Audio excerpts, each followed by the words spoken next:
بنت ثعلبہ انصاریہ خاتون تھی، اور ان کے شوہر تھے اوس ابن صامت رضی اللہ عنہ۔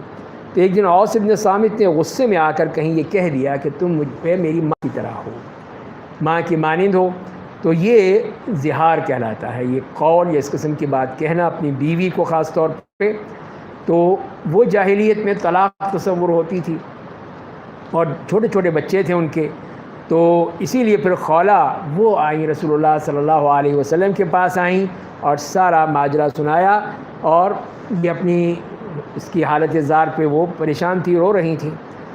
تو جیسے عائشہ فرماتی ہیں کہ ساری تعریفیں اس اللہ کے لیے ہیں جو تمام آوازوں کو سنتا ہے، کہ میں وہیں پہ تھی، اسی حجرے میں تھی کہ مجھے خولہ کی آواز یا اس کی بات سمجھ میں نہیں آ رہی تھی، لیکن میرا اللہ 7 آسمانوں پہ اس کی بات سن رہا تھا۔ قد سمع اللہ، اللہ تعالیٰ نے سن لی اس کی بات، تو اللہ تعالیٰ نے پھر اس کی ہی پریشانی دور کر دی۔ تو ایک عورت کا معاملہ نہیں تھا صرف، یہ ایسے تمام جو مسائل تھے ان سب کا حل اللہ تعالیٰ نے دے دیا کہ خواتین کو بھی رہنے کا، زندہ رہنے کا حق ہے، تو وہ ان کو ملنا چاہیے۔ تو یہ اس کی طرف اشارہ فرما دیا گیا کہ اس طرح وہ آپس میں بات چیت کر رہے، وہ شکوہ کر رہی تھی وہ خاتون، اور اللہ تعالیٰ یہ سن رہے تھے۔ اور وہ یہی آپ نے کہا اس سے بھی کہ میں تو ظاہر کی سمجھتا ہوں کہ وہ تم اب حرام ہو گئی، اس کی طلاق ہو گئی، لیکن اللہ تعالیٰ نے پھر اس کی وضاحت کر دی کہ الذین یظاہرون منکم من نسائہم ما ہن امہاتہم، تم میں سے جو لوگ اپنی بیویوں سے زہار کر لیتے ہیں وہ بیویاں ان کی مائیں نہیں ہو جاتی، ان کی مائیں صرف وہی عورتیں ہیں جنہوں نے انہیں جنا ہے۔ بے شک وہ لوگ سخت ناپسندیدہ بات اور جھوٹ بولتے ہیں، بے شک اللہ بڑا معاف کرنے والا، مغفرت فرمانے والا ہے۔ تو یہ زہار کی اصل حقیقت بیان کر دی کہ جو بیوی سے کہے خاص طور پہ وہ شخص تو اس کے لیے ہے، اور اس کو انتہائی منکر فرمایا گیا، منکرم من القول وزورا، کہ انتہائی ناپسندیدہ اور جھوٹی بات ہے۔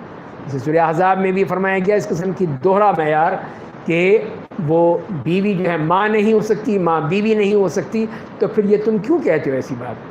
تو یہاں پر بھی واضح طور پہ اللہ تعالیٰ نے وہ حکم بیان کر دیا کہ یہ کتنی بڑا جھوٹ ہے، کتنی بڑی غلط بات ہے، حرام قرار دے دیا اس کو، لیکن طلاق نہیں، جاہلیت کی رسم تھی اس کو بھی توڑ دیا، اور جو حقیقت تھی اصلاح کر دی کہ نہیں، اس سے گھر برباد نہیں ہوگا، کفارہ ادا کرے وہ شوہر، اور پھر وہ اس کی بیوی ہے، وہ کفارہ فرما دیا کہ والذین یظاہرون من نسائہم، اور جو لوگ اپنی بیویوں سے زہار کر لیں پھر اپنی کہی ہوئی بات سے رجوع کرنا چاہیں، اب وہ رجوع کرنا چاہ رہے ہیں کہ یہ میں نے غلط کہا تھا، تو اسی لیے فرمایا کہ تو قبل اس سے کہ دونوں ایک دوسرے کو ہاتھ لگانا چاہیں ایک غلام آزاد کرنا ہوگا۔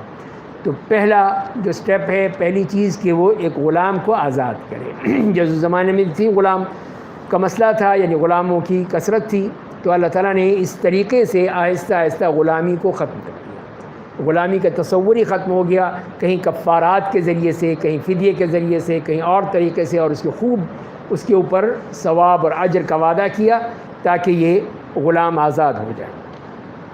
تو مسلمانوں تمہیں اس کی نصیحت کی جاتی ہے، اللہ تمہارے اعمال سے خوب باخبر ہے۔ اور جو شخص غلام نہ پائے، غلام نہیں ملتا ہے جیسے آج کل کے اس دور میں ہے، تو وہ 2 ماہ کے مسلسل روزے رکھے۔ تو یہ ہے اس کے معاملہ کہ 2 مہینے کے روزے رکھنے ہیں اس نے، لیکن مسلسل رکھنے، چھوڑنے نہیں بیچ میں۔ دوسری جگہ کفارات آئے ہیں تو وہاں پہ یہ شرط نہیں ہے، لیکن یہاں پر یہ شرط موجود ہے کہ متتابعین، کہ مسلسل روزے ہونے چاہیے، اس میں کوئی انقطاع نہ آنے پائے، قبل اس سے کہ دونوں ایک دوسرے کو ہاتھ لگائیں۔ اور جو شخص کی طاقت نہ رکھتا ہو تو پھر تیسرا آپشن دے دیا گیا اس کو کہ وہ 60 مسکینوں کو کھانا کھلائے۔ یہ حکم اس لیے ہے تاکہ تم اللہ اس کے رسول پر ایمان لے آؤ، یہ اللہ کی حدیں ہیں اور کافروں کے لیے دردناک عذاب ہے۔ تو اس طرح یہ بتا دیا گیا کہ اس مسئلے کو حل کر دیا گیا کہ اب کوئی بھی شخص جو ہے وہ اس میں اگر زہار کر بھی لیتا ہے تو اس کو یہ کفارہ ادا کرنا ہوگا۔ کفارہ کا بھی بتا دیا تھا کہ جتنی جلدی ہو سکے تو وہ اس کفارے کو ادا کر لے تاکہ اس کی بیوی اس کو واپس مل جائے۔ اس کے بعد پھر اگلی آیت میں منافقین کی سازش کو بے نقاب کیا گیا کہ وہ جھوٹے پروپیگنڈے کے ذریعے سے مسلمانوں کی عائلی زندگی کو درہم برہم کرنا چاہتے ہیں۔ ان الذين يحادون الله ورسوله كبتوا كما كبت الذين من قبلهم بے شک جو لوگ اللہ اور اس کے رسول کی مخالفت کرتے ہیں وہ ذلیل کر دیے گئے جیسے وہ لوگ ذلیل کر دیے گئے جو ان سے پہلے تھے، اور ہم نے صاف اور صریح آیتیں نازل کر دی ہیں اور کافروں کے لیے رسوا کن عذاب ہے۔ تو یہ وہی لوگ ہیں جو کہ اس طرح اللہ اور اس کے رسول کی مخالفت کر کے اپنے لیے ذلت خریدتے ہیں، جو بھی مخالفت۔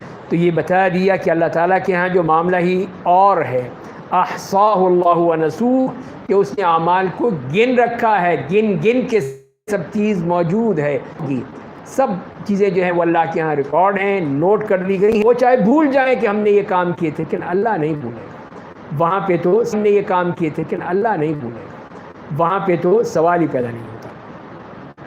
الم تر ان اللہ یعلم ما فی السماوات وما فی الارض، میرے نبی کیا آپ کو معلوم نہیں کہ اللہ ان تمام چیزوں کو جانتا ہے جو آسمانوں اور جو زمین میں ہیں۔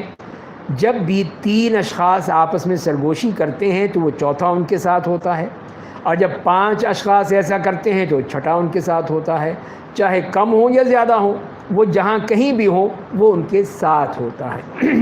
پھر قیامت کے دن وہ ان کی اعمال کی انہیں خبر دے گا، بے شک اللہ ہر چیز کا علم رکھتا ہے۔ تو یہاں پہ یہ بات بتا دی اللہ تعالیٰ کے علم کے بارے میں، جو کہ ہر چیز کو محیط ہے، ہر چیز احاطہ کی ہوئے اس کا علم، کوئی چیز اس کے علم سے باہر ہے ہی نہیں۔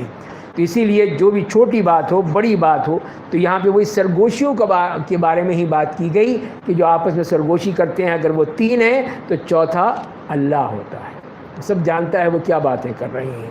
تو اسی لیے پھر کوئی یہ نہ سمجھے کہ اگر ہم نے اس طرح سرگوشی کر لی تو اللہ بھی نہیں جانے گا، نہیں، اللہ تعالیٰ کا سب علم ہے، اس کا علم اتنا حاوی ہے کہ کوئی چیز اس کے اس علم سے باہر نہیں ہے، جیسے فرما دیا گیا ہے۔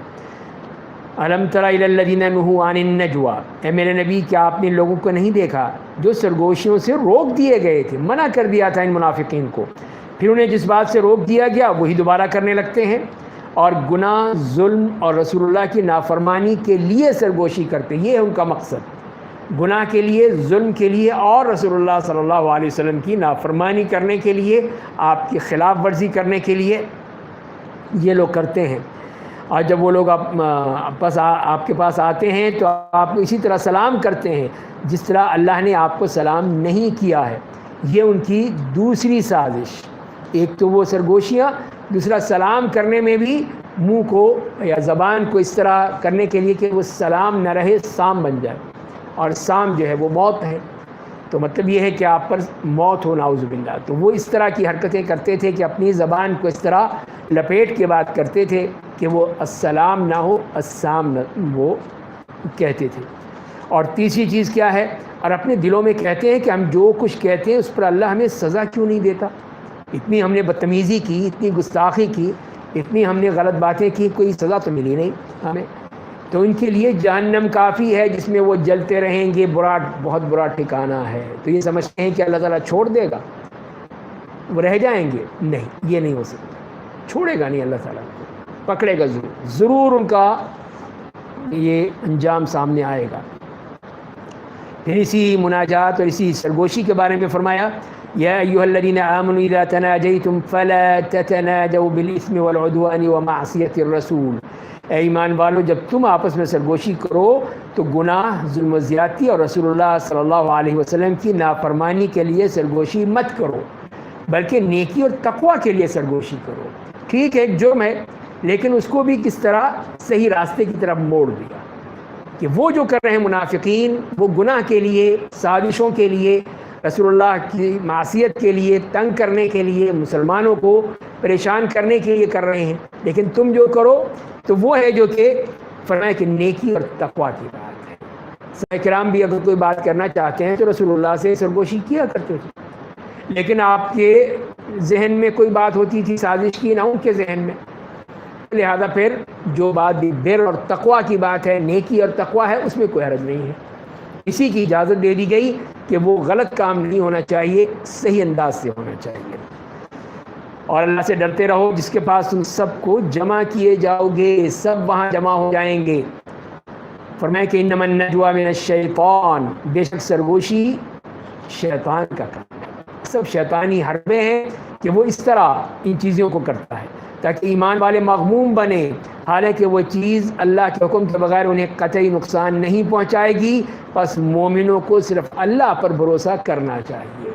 تو یہاں پر بھی دیکھ لیجئے کہ اس طرح یہ بتا دیا کہ یہ شیطانی کام ہے، شیطان کا، کہ وہ اس طرح مسلمانوں کے اندر وہ پیدا کرنا چاہتا ہے چپکلش، دوری، دشمنی، بغض اور یہ تمام چیزیں۔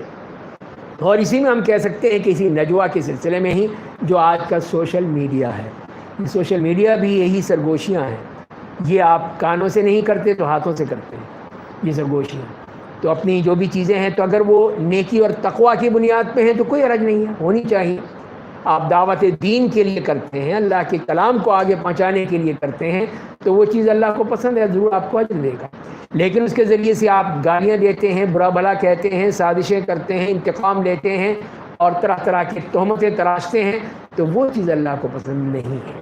پھر وہ لوگ گناہ گار ہوں گے کہ جو سمجھتے ہیں کہ اس سے کچھ فرق نہیں پڑتا، اور وہ انہی سوشل میڈیا پہ سوائے گالیوں کی اور کچھ نہیں ہوتا، تو اس سے بڑھ کر جو ہے وہ ظلم و زیادتی کیا ہوگا۔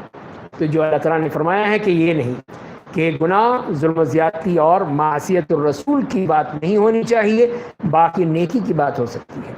یا ایھا الذین آمنوا اذا قیل لکم تفسحوا فی المجالس فافسحوا یفسح اللہ لکم، اے ایمان والو جب تم سے کہا جائے کہ اپنی مجلسوں میں دوسروں کو جگہ دو تو انہیں جگہ دیا کرو، اللہ تمہارے لیے کشادگی پیدا کر دے گا۔ اور جب کہا جائے کہ اٹھ کھڑے ہو تو اٹھ جاؤ، اللہ تم میں سے ایمان والوں اہل علم کی درجات بلند کرے گا، اللہ تمہارے اعمال سے پوری طرح باخبر ہے۔ تو یہاں پہ ایک تو وہ سرگوشیوں والا مسئلہ جو ہے، پھر مجالس کے آداب بتائیں۔ مجلس میں بھی جیسے کہ حدیث میں بھی آتا ہے کہ اگر مجلس میں بیٹھے ہوئے ہیں یا 3 آدمی ہیں، مجلس میں بھی صحیح 3 آدمی ہیں، تو 2 آدمیوں کے لیے جائز نہیں ہے کہ وہ سرگوشی کریں، اس لیے کہ تیسرے کو تکلیف ہوگی، وہ یہ سمجھے گا یہ میرے خلاف بول رہے ہیں، میرے خلاف کوئی سازش کر رہے ہیں، مجھے تنگ کرنے کے لیے کر رہے ہیں، تو ان کے لیے جائز نہیں ہوگا کہ وہ سرگوشی کریں۔ اسی طرح یہ ہے کہ اگر وہ دونوں ایک زبان جانتے، جائز نہیں ہوگا کہ وہ آپس میں پشتوں میں شروع ہو جائیں، تو یہ چیز بھی جو ہے وہ انتہائی خطرناک ہے، تو اس کی بھی اجازت نہیں ہے۔ لیکن اگر کوئی مجلس ہے اس میں وہ مسئلہ نہیں اتنا، اس لیے کہ سب بہت سے لوگ ہیں، لیکن جہاں 3 آدمی ہوں وہاں پہ یہ چیز جو ہے وہ سختی سے منع کر دی گئی۔ تو یہ چیز جو ہے یہاں پہ بھی فرمایا۔ اس کے بعد دوسرے آداب میں بھی کہ مجلس میں پھر کچھ ہر شخص جو پھیل کے بیٹھ جائے گا تو دوسروں کی جگہ کہاں ملے گی، تو اسی لیے جو لوگوں کے لیے جگہ کرو، ان کے لیے گنجائش پیدا کرو۔ کوئی تنگ جگہ ہے تو زیادہ لوگ آ سکیں تو ان کے لیے تم جگہ کرو تاکہ وہ بھی آ جا سکیں، بیٹھ سکیں، اور جب یہ کہا جائے کہ اب اٹھ جاؤ چلے جاؤ تو پھر یہیں بخام خواہ بیٹھے رہو، جاؤ پھر اپنا کام کرو۔ اور تیسری چیز جو تھی پھر علم والوں کی تعریف فرما دی، والذین اوتوا العلم درجات، جن کو علم دیا گیا ہے، اہل علم اور اہل ایمان، ان کے درجات اللہ تعالیٰ بلند کرے گا، ان کو بلندی حاصل ہوگی اگر وہ ایسا علم ہے جو کہ اللہ کے لیے ہے، اس کو پیش کرتے ہیں۔ اللہ تمہارے اعمال سے پوری طرح باخبر ہے۔ پھر اللہ تعالیٰ نے اسی سرگوشی پہ ٹیکس لگا دیا، یا ایھا الذین آمنوا اذا ناجیتم الرسول فقدموا بین یدی نجواکم صدقہ، اے ایمان والو جب تم رسول اللہ سے سرگوشی کرنا چاہو تو اپنی سرگوشی سے پہلے صدقہ دو، تاکہ جو بھی بہت ہی سیریس بات ہو اسی پہ ہی کیا جائے گا۔ تو یہ ٹیکس لگا دیا کہ پہلے صدقہ دو، کسی کو دے کر آؤ، پھر آ کے بات کرو، یہ کہا گیا۔ فرمایا کہ یہی تمہارے لیے بہتر ہے اور تمہارے دلوں کو زیادہ پاک کرنے والی ہے، بے حد رحم کرنے والا ہے۔ اور پھر اسی کو اگلی آیت میں ہی اس کو ختم کر دیا، اسی ٹیکس کو ختم کر دیا۔ فرمایا کہ اشفقتم ان تقدموا بین یدی نجواکم صدقات، کیا تم اس بات سے ڈر گئے کہ سرگوشی سے پہلے تمہیں صدقات دینے ہوں گے؟ بس جب کہ تم نے ایسا نہیں کیا اللہ نے تمہارے گناہ معاف کر دی۔ دیکھیے کیسا غفور الرحیم ہے کہ فوراً ہی معافی بھی ہو گئی۔ تو نماز کو قائم کرو، زکوٰۃ ادا کرو، اللہ اور اس کے رسول کی اطاعت کرو، اللہ تمہارے اعمال سے پوری طرح معاف کر دے گا کہ تم نے کوئی غلط بات نہیں کی، اگر بات کی ہے تو وہ نیکی اور تقویٰ کی بنیاد پر کرتے ہیں۔ اور مسلمان جو ہیں وہ کس قسم کی بات کرتے ہیں تاکہ وہ چیز واضح رہے اور اللہ تعالیٰ ان کو اس کا اجر عطا فرمائے۔ أَلَمْ تَرَ إِلَى الَّذِينَ تَوَلَّوْا قَوْمًا غَضِبَ اللَّهُ عَلَيْهِمْ مَا هُمْ مِنْكُمْ وَلَا مِنْهُمْ، کیا آپ نے لوگوں کو نہیں دیکھا جنہوں نے ایک ایسی قوم سے دوستی کر لی جن پر اللہ ناراض ہو چکا ہے؟ نہ وہ لوگ تم میں سے ہیں نہ ان میں سے، اور جانتے ہوئے جھوٹی بات پر قسم کھاتے ہیں۔ تو یہاں پہ ہی منافقین کا بھی بتا دیا ان کا حال کیا تھا، کہ ان لوگوں نے دوستی کس سے کی؟ ایسی قوم سے دوستی کر لی جن پر اللہ ناراض ہوا، مغضوب علیہم، اسی کی طرف اشارہ ہے، وہ لوگ ہیں، نام بھی نہیں لیا ان کا، ان سے دوستیاں کر رہے ہیں یہ منافقین، جا کے یہودیوں سے، ان سے جا کے دوستی کرتے ہیں، اور ان کے لیے فرما دیا گیا ہے کہ وہ لوگ مسلمان نہیں، نہ وہ یہودیوں میں سے ہیں نہ وہ مسلمانوں میں سے ہیں، یہی منافق۔ تو لہٰذا کہ یہ لوگ جو ہیں بہت ہی خطرناک قسم کے لوگ ہیں، اور پھر جھوٹی قسمیں کھاتے ہیں۔ اللہ نے ان کے لیے سخت عذاب تیار کر رکھا ہے، اور بے شک بہت برے کام کرتے ہیں۔ انہوں نے اپنی قسموں کو ڈھال بنا لیا ہے۔ جہاں پہ بھی بات ہوئی، سوال پوچھا گیا، سوال جواب ہوا، نہیں جی اللہ کی قسم، اللہ کی قسم، قسمیں کھانے لگتے۔ تو وہی فرمایا جا رہا ہے قسموں کو ڈھال بنا لیا ہے، ایک طرف وہ گناہ کرنا، سازشیں کرنا، اور اس کے بعد پھر وہ قسمیں کھا لینا کہ نہیں ہم نے تو کیا ہی نہیں تھا۔ تو فرمایا کہ یہ انہوں نے قسموں کو ڈھال بنا لیا ہے، پس انہوں نے لوگوں کو اللہ کی راہ سے روکا، اس لیے ان کے لیے رسوا کن عذاب ہے۔ ان کا مال اور ان کی اولاد اللہ کے مقابلے میں انہیں کچھ بھی کام نہیں آئے گی، کوئی فائدہ نہیں ہوگا، کوئی کچھ کام نہیں آئے گا۔ وہ جہنمی لوگ ہیں، وہ جہنم میں ہمیشہ رہیں گے، وہی ان کا ٹھکانہ ہے، وہی ان کو ملے گا۔ یہ مال اولاد کوئی کسی کام نہیں آئے گی، نہ دنیا میں نہ آخرت میں، کام وہی ہوگی جو کہ صحیح دین پر ہے۔ یوم یبعثہم اللہ جمیعا، جس دن اللہ ان سب کو دوبارہ اٹھائے گا تو وہ اس سے آگے اسی طرح قسم کھائیں گے کہ جس طرح تمہارے سامنے کھاتے ہیں، اور سمجھیں گے کہ وہ اپنے آپ کو کچھ فائدہ پہنچا سکیں گے۔ آگاہ رہیے کہ وہی لوگ پکے جھوٹے ہیں۔ تو یہ ان کے بارے میں صاف کہہ دیا کہ ان لوگوں نے جو قسمیں کھا کر یہ سمجھتے ہیں کہ وہ اپنے آپ کو کچھ فائدہ پہنچا لیں گے، ان کی کوئی عزت باقی رہ جائے گی، فرمایا کہ نہیں، کوئی فائدہ نہیں ہے، پکے جھوٹے ہیں یہ، ان کی کسی قسم کا اعتبار مت کیجیے گا۔ شیطان ان پر مسلط ہو گیا ہے، اور ان کے دل سے اللہ کی یاد بلا دی ہے۔ وہی لوگ شیطان کی گروہ کے افراد ہیں، یہ ہے شیطان کی پارٹی۔ الا اولئک حزب الشیطان الا ان حزب الشیطان هم الخاسرون، آگاہ رہیے کہ شیطان کا گروہ ہی خسارہ اٹھانے والا ہے، وہی گھاٹے میں رہے گا، وہی تباہ برباد ہوگا۔ تو یہ ایک پہلی پارٹی بتا دی جو حزب الشیطان ہے۔ دوسری پارٹی کون سی ہے؟ پہلے انہی کا ذکر فرمایا کہ یہ لوگ کون ہیں، یہ حزب الشیطان والے۔ ان الذين يحادون الله ورسوله اولئك في الاذلين، بے شک جو لوگ اللہ اور اس کے رسول کی مخالفت کرتے ہیں وہی لوگ ذلیل ترین قوموں میں۔ اللہ نے یہ بات لکھ دی ہے، یقیناً میں اور میرے پیغمبر ہی غالب آئیں گے، غالب آ کر رہیں گے، یہ اللہ تعالیٰ نے لکھ دیا ہے، ہو کر رہے گا۔ بے شک اللہ بڑی قوت والا زبردست ہے۔ تو یہ ان لوگوں کے بارے میں بتا دیا کہ یا اور یوم آخرت پر ایمان رکھتے ہیں، انہیں آپ ان لوگوں سے محبت کرتے ہوئے نہیں پائیں گے کہ جو اللہ اور اس کے رسول کی مخالفت کرتے ہیں، چاہے وہ ان کے باپ ہوں، بیٹے ہوں، بھائی ہوں، خاندان والے ہوں، وہ کسی سے محبت نہیں کرتے، اس لیے کہ جب اللہ اور رسول کے دشمن ہیں تو پھر محبت کیسی؟ چاہے وہ باپ ہو، بھائی ہو، بیٹا ہو، کوئی بھی ہو، اس سے کوئی محبت نہیں ہے۔ یہ فرما دی ہے ایمان کی نشانی، ایمان ہے کہ اس معاملے میں ان کے ہاں بات واضح ہے کہ ان سے دوستی نہیں ہوگی، چاہے وہ سگا باپ ہی کیوں نہ ہو، بیٹا کیوں نہ ہو، کوئی دوستی نہیں۔ اولئک کتب فی قلوبہم الایمان، انہی لوگوں کے دلوں میں اللہ نے ایمان کو راسخ کر دیا ہے، ان کی تائید اپنے نسبت خاص سے کی ہے۔ اللہ انہیں ایسی جنتوں میں داخل کرے گا جن کے نیچے نہریں جاری ہوں گی، وہ ان کو نعمتیں ملیں گی، ان میں وہ ہمیشہ رہیں گے، اللہ ان سے راضی ہو گیا اور وہ اس سے راضی ہو گئے۔ وہی اللہ کی جماعت کے لوگ ہیں، یہ ہے حزب اللہ، اللہ کی پارٹی۔ آگاہ رہیے کہ اللہ کی جماعت کے لوگ ہی کامیاب ہونے والے ہیں، یہی ہیں کامیاب۔ تو پارٹیاں دو ہی ہیں، بس دو ہی پارٹیاں ہیں بس، حزب الشیطان، حزب اللہ، اللہ والے، شیطان والے۔ اب جو پارٹیاں دیکھ لیجئے ان کو آپ کہاں پہ فٹ کریں گے، کس کو ادھر کریں گے، کس کو ادھر کریں گے۔ نام بدل لیے انہوں نے، ہیں وہ حزب الشیطان میں سے یا حزب اللہ میں سے، وہ آپ دیکھ لیجئے گا کس کو آپ ان کو کہاں فٹ کریں گے۔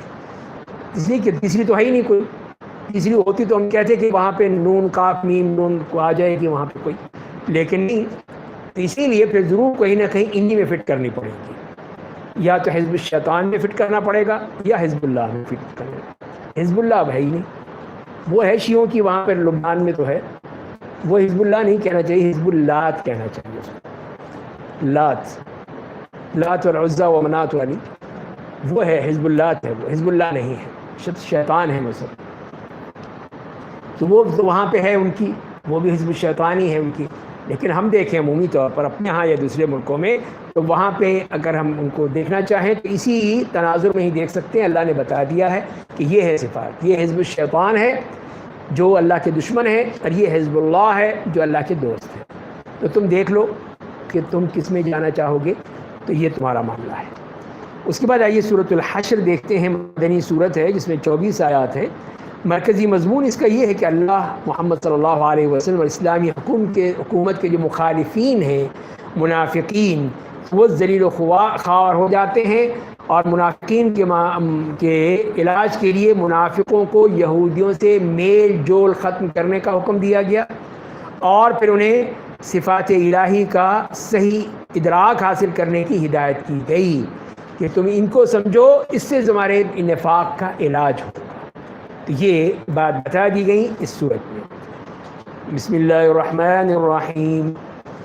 سبح للہ ما فی السماوات وما فی الارض وهو العزیز الحکیم.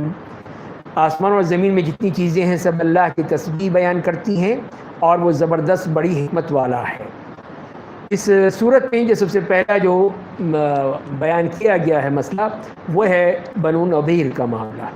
یہ قبیلے رہتے تھے، بنو قینقاع، بنو نضیر اور بنو قریظہ. تو یہ لوگ 132 عیسوی میں رومیوں کے مظالم سے تنگ آ کر یہ لوگ یہاں آ گئے تھے. وہاں شام میں فلسطین سے سب ہجرت کر کے یہاں آ گئے تھے، اور جو مختلف علاقے ہیں، ایلا ہے، تیمہ ہے، وادی قرا ہے، اور فدق ہے، خیبر ہے، مدینہ ہے، ان میں آ کے آباد ہو گئے. یہاں پہ انہوں نے اپنے وہ، ان کی جو خصوصیت ہے کہ وہ قلعے بناتے ہیں، قلعے بنا کے اس میں بند ہو کے رہتے ہیں. جیسے کہ خیبر کا ہے قلعہ، میں نے بھی دیکھا ہے، انصاری صاحب بھی بتا رہے تھے کہ وہ ایک قلعہ ہے بہت بڑا، اس کے اندر وہ چھپ کے رہتے ہیں، دب کے رہتے ہیں، اس لیے کہ ڈرپوک ہیں، خوف زدہ ہیں. آج بھی ان کا یہی ہے کہ انہوں نے بھی جو فلسطینیوں اور اپنے درمیان جو ہے وہ ایک دیوار نہیں، 3 4 دیواریں بنا رکھی ہیں. کہیں وہ کنکریٹ کی، سیمنٹ کی دیواریں ہیں، کہیں وہ بجلی کی تاروں کی دیواریں ہیں، کہیں وہ کانٹے دار جالیوں کی دیواریں ہیں. ان کے ذریعے سے وہ اپنے آپ کو محفوظ رکھنا چاہتے ہیں، اس لیے کہ ان کی گھٹی میں یہی پڑا ہوا ہے کہ وہ انتہائی بزدل ہیں، انتہائی خوف زدہ رہتے ہیں. تو یہی چیز ہے کہ یہ آ کے انہوں نے مدینے میں بھی آ کر رہے.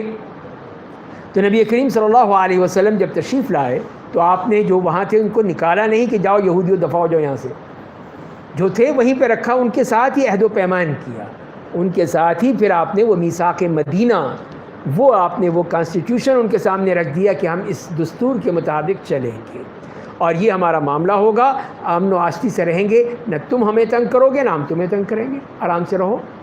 ہم تو کچھ نہیں کہتے، ایک اسلامی مملکت میں غیر مسلم رہ سکتے ہیں، ان کو حق حاصل ہے وہ وہیں کہیں. تو اسی لیے آپ نے بھی ان کو حق دیا کہ تم رہو، اور اگر کسی نے کیا تو پھر جب اگر معاہدہ توڑ دیا تو پھر اس کی سزا بھگتنی پڑے گی. تو بنو قینقاع نے معاہدہ توڑا، ان کی چھٹی کر دی گئی، وہاں سے نکال دیا گیا.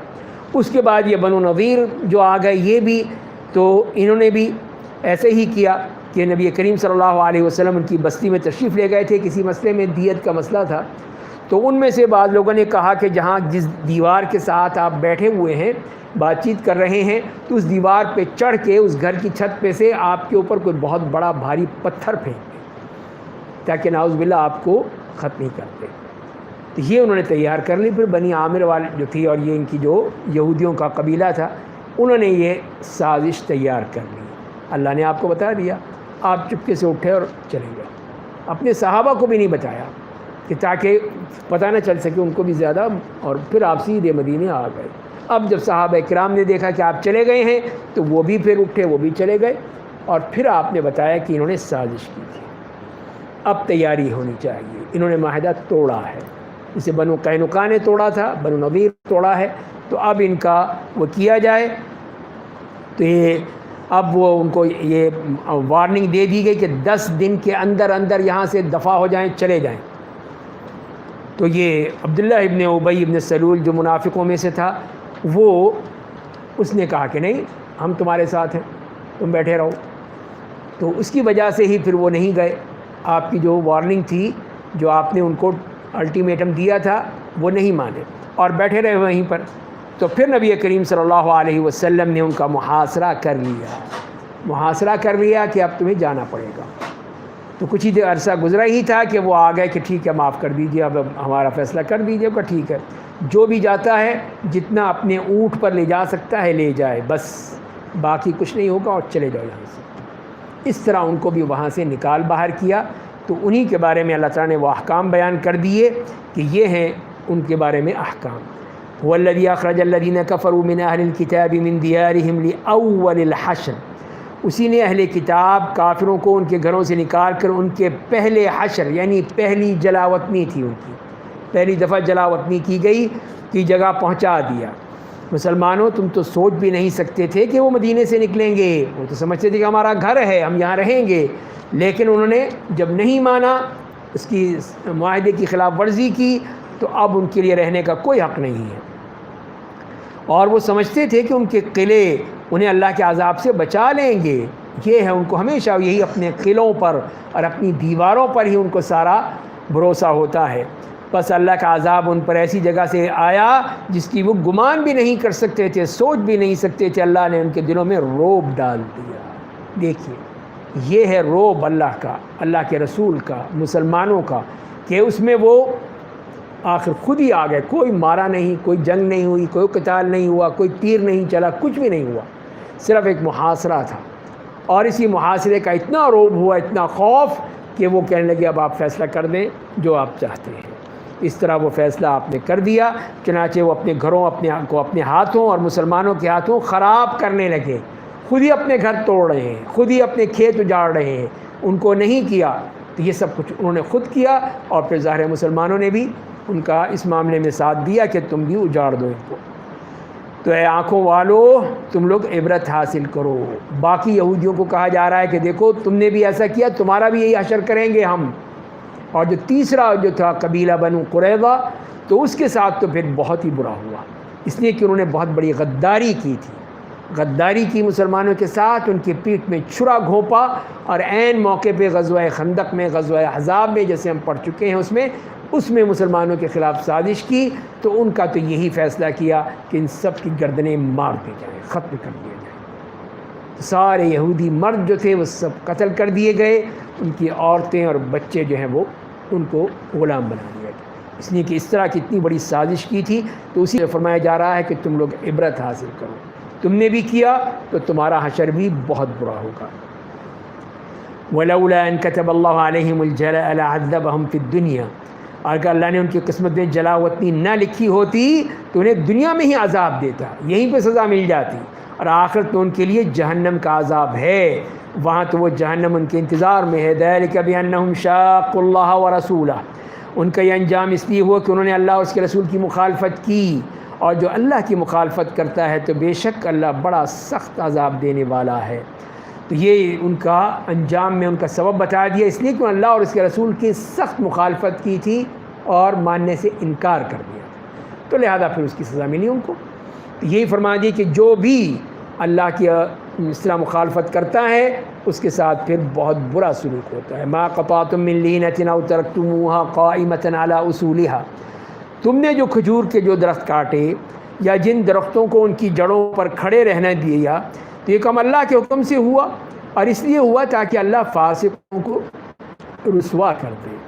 تو یہ اللہ کی طرف سے ہوا کہ اللہ ہی کا راحت کر دی کہ اس میں تمہاری کوئی تگ و دو تھی نہیں، صرف محاصرہ ہوا تھا. تو اللہ نے اپنے رسول کو دیہات والوں سے جو مال دلوایا تو وہ اللہ کے لیے ہے. پہلی بات یہ بتا دی، اللہ کے دین کے لیے خرچ ہوگا، رسول کے لیے اور رشتہ داروں کے لیے، یتیموں کے لیے، مسکینوں کے لیے اور مسافر کے لیے. تو یہ وہ کیٹیگریز بتا دی، مزید بھی بتائی ہیں. پہلے یہ بتا دی کہ یہ ہیں وہ تمام جو کہ جس میں یہ تقسیم کیا جائے گا، تاکہ وہ مال تمہارے مالداروں کے درمیان ہی نہ گھومتا رہ جائے. یہ دیکھیے کتنا بڑا اصول دے دیا معیشت کا کہ اس مال کو گھومتے رہنا چاہیے، یہ ایک جگہ پہ نہیں ٹک سکتا.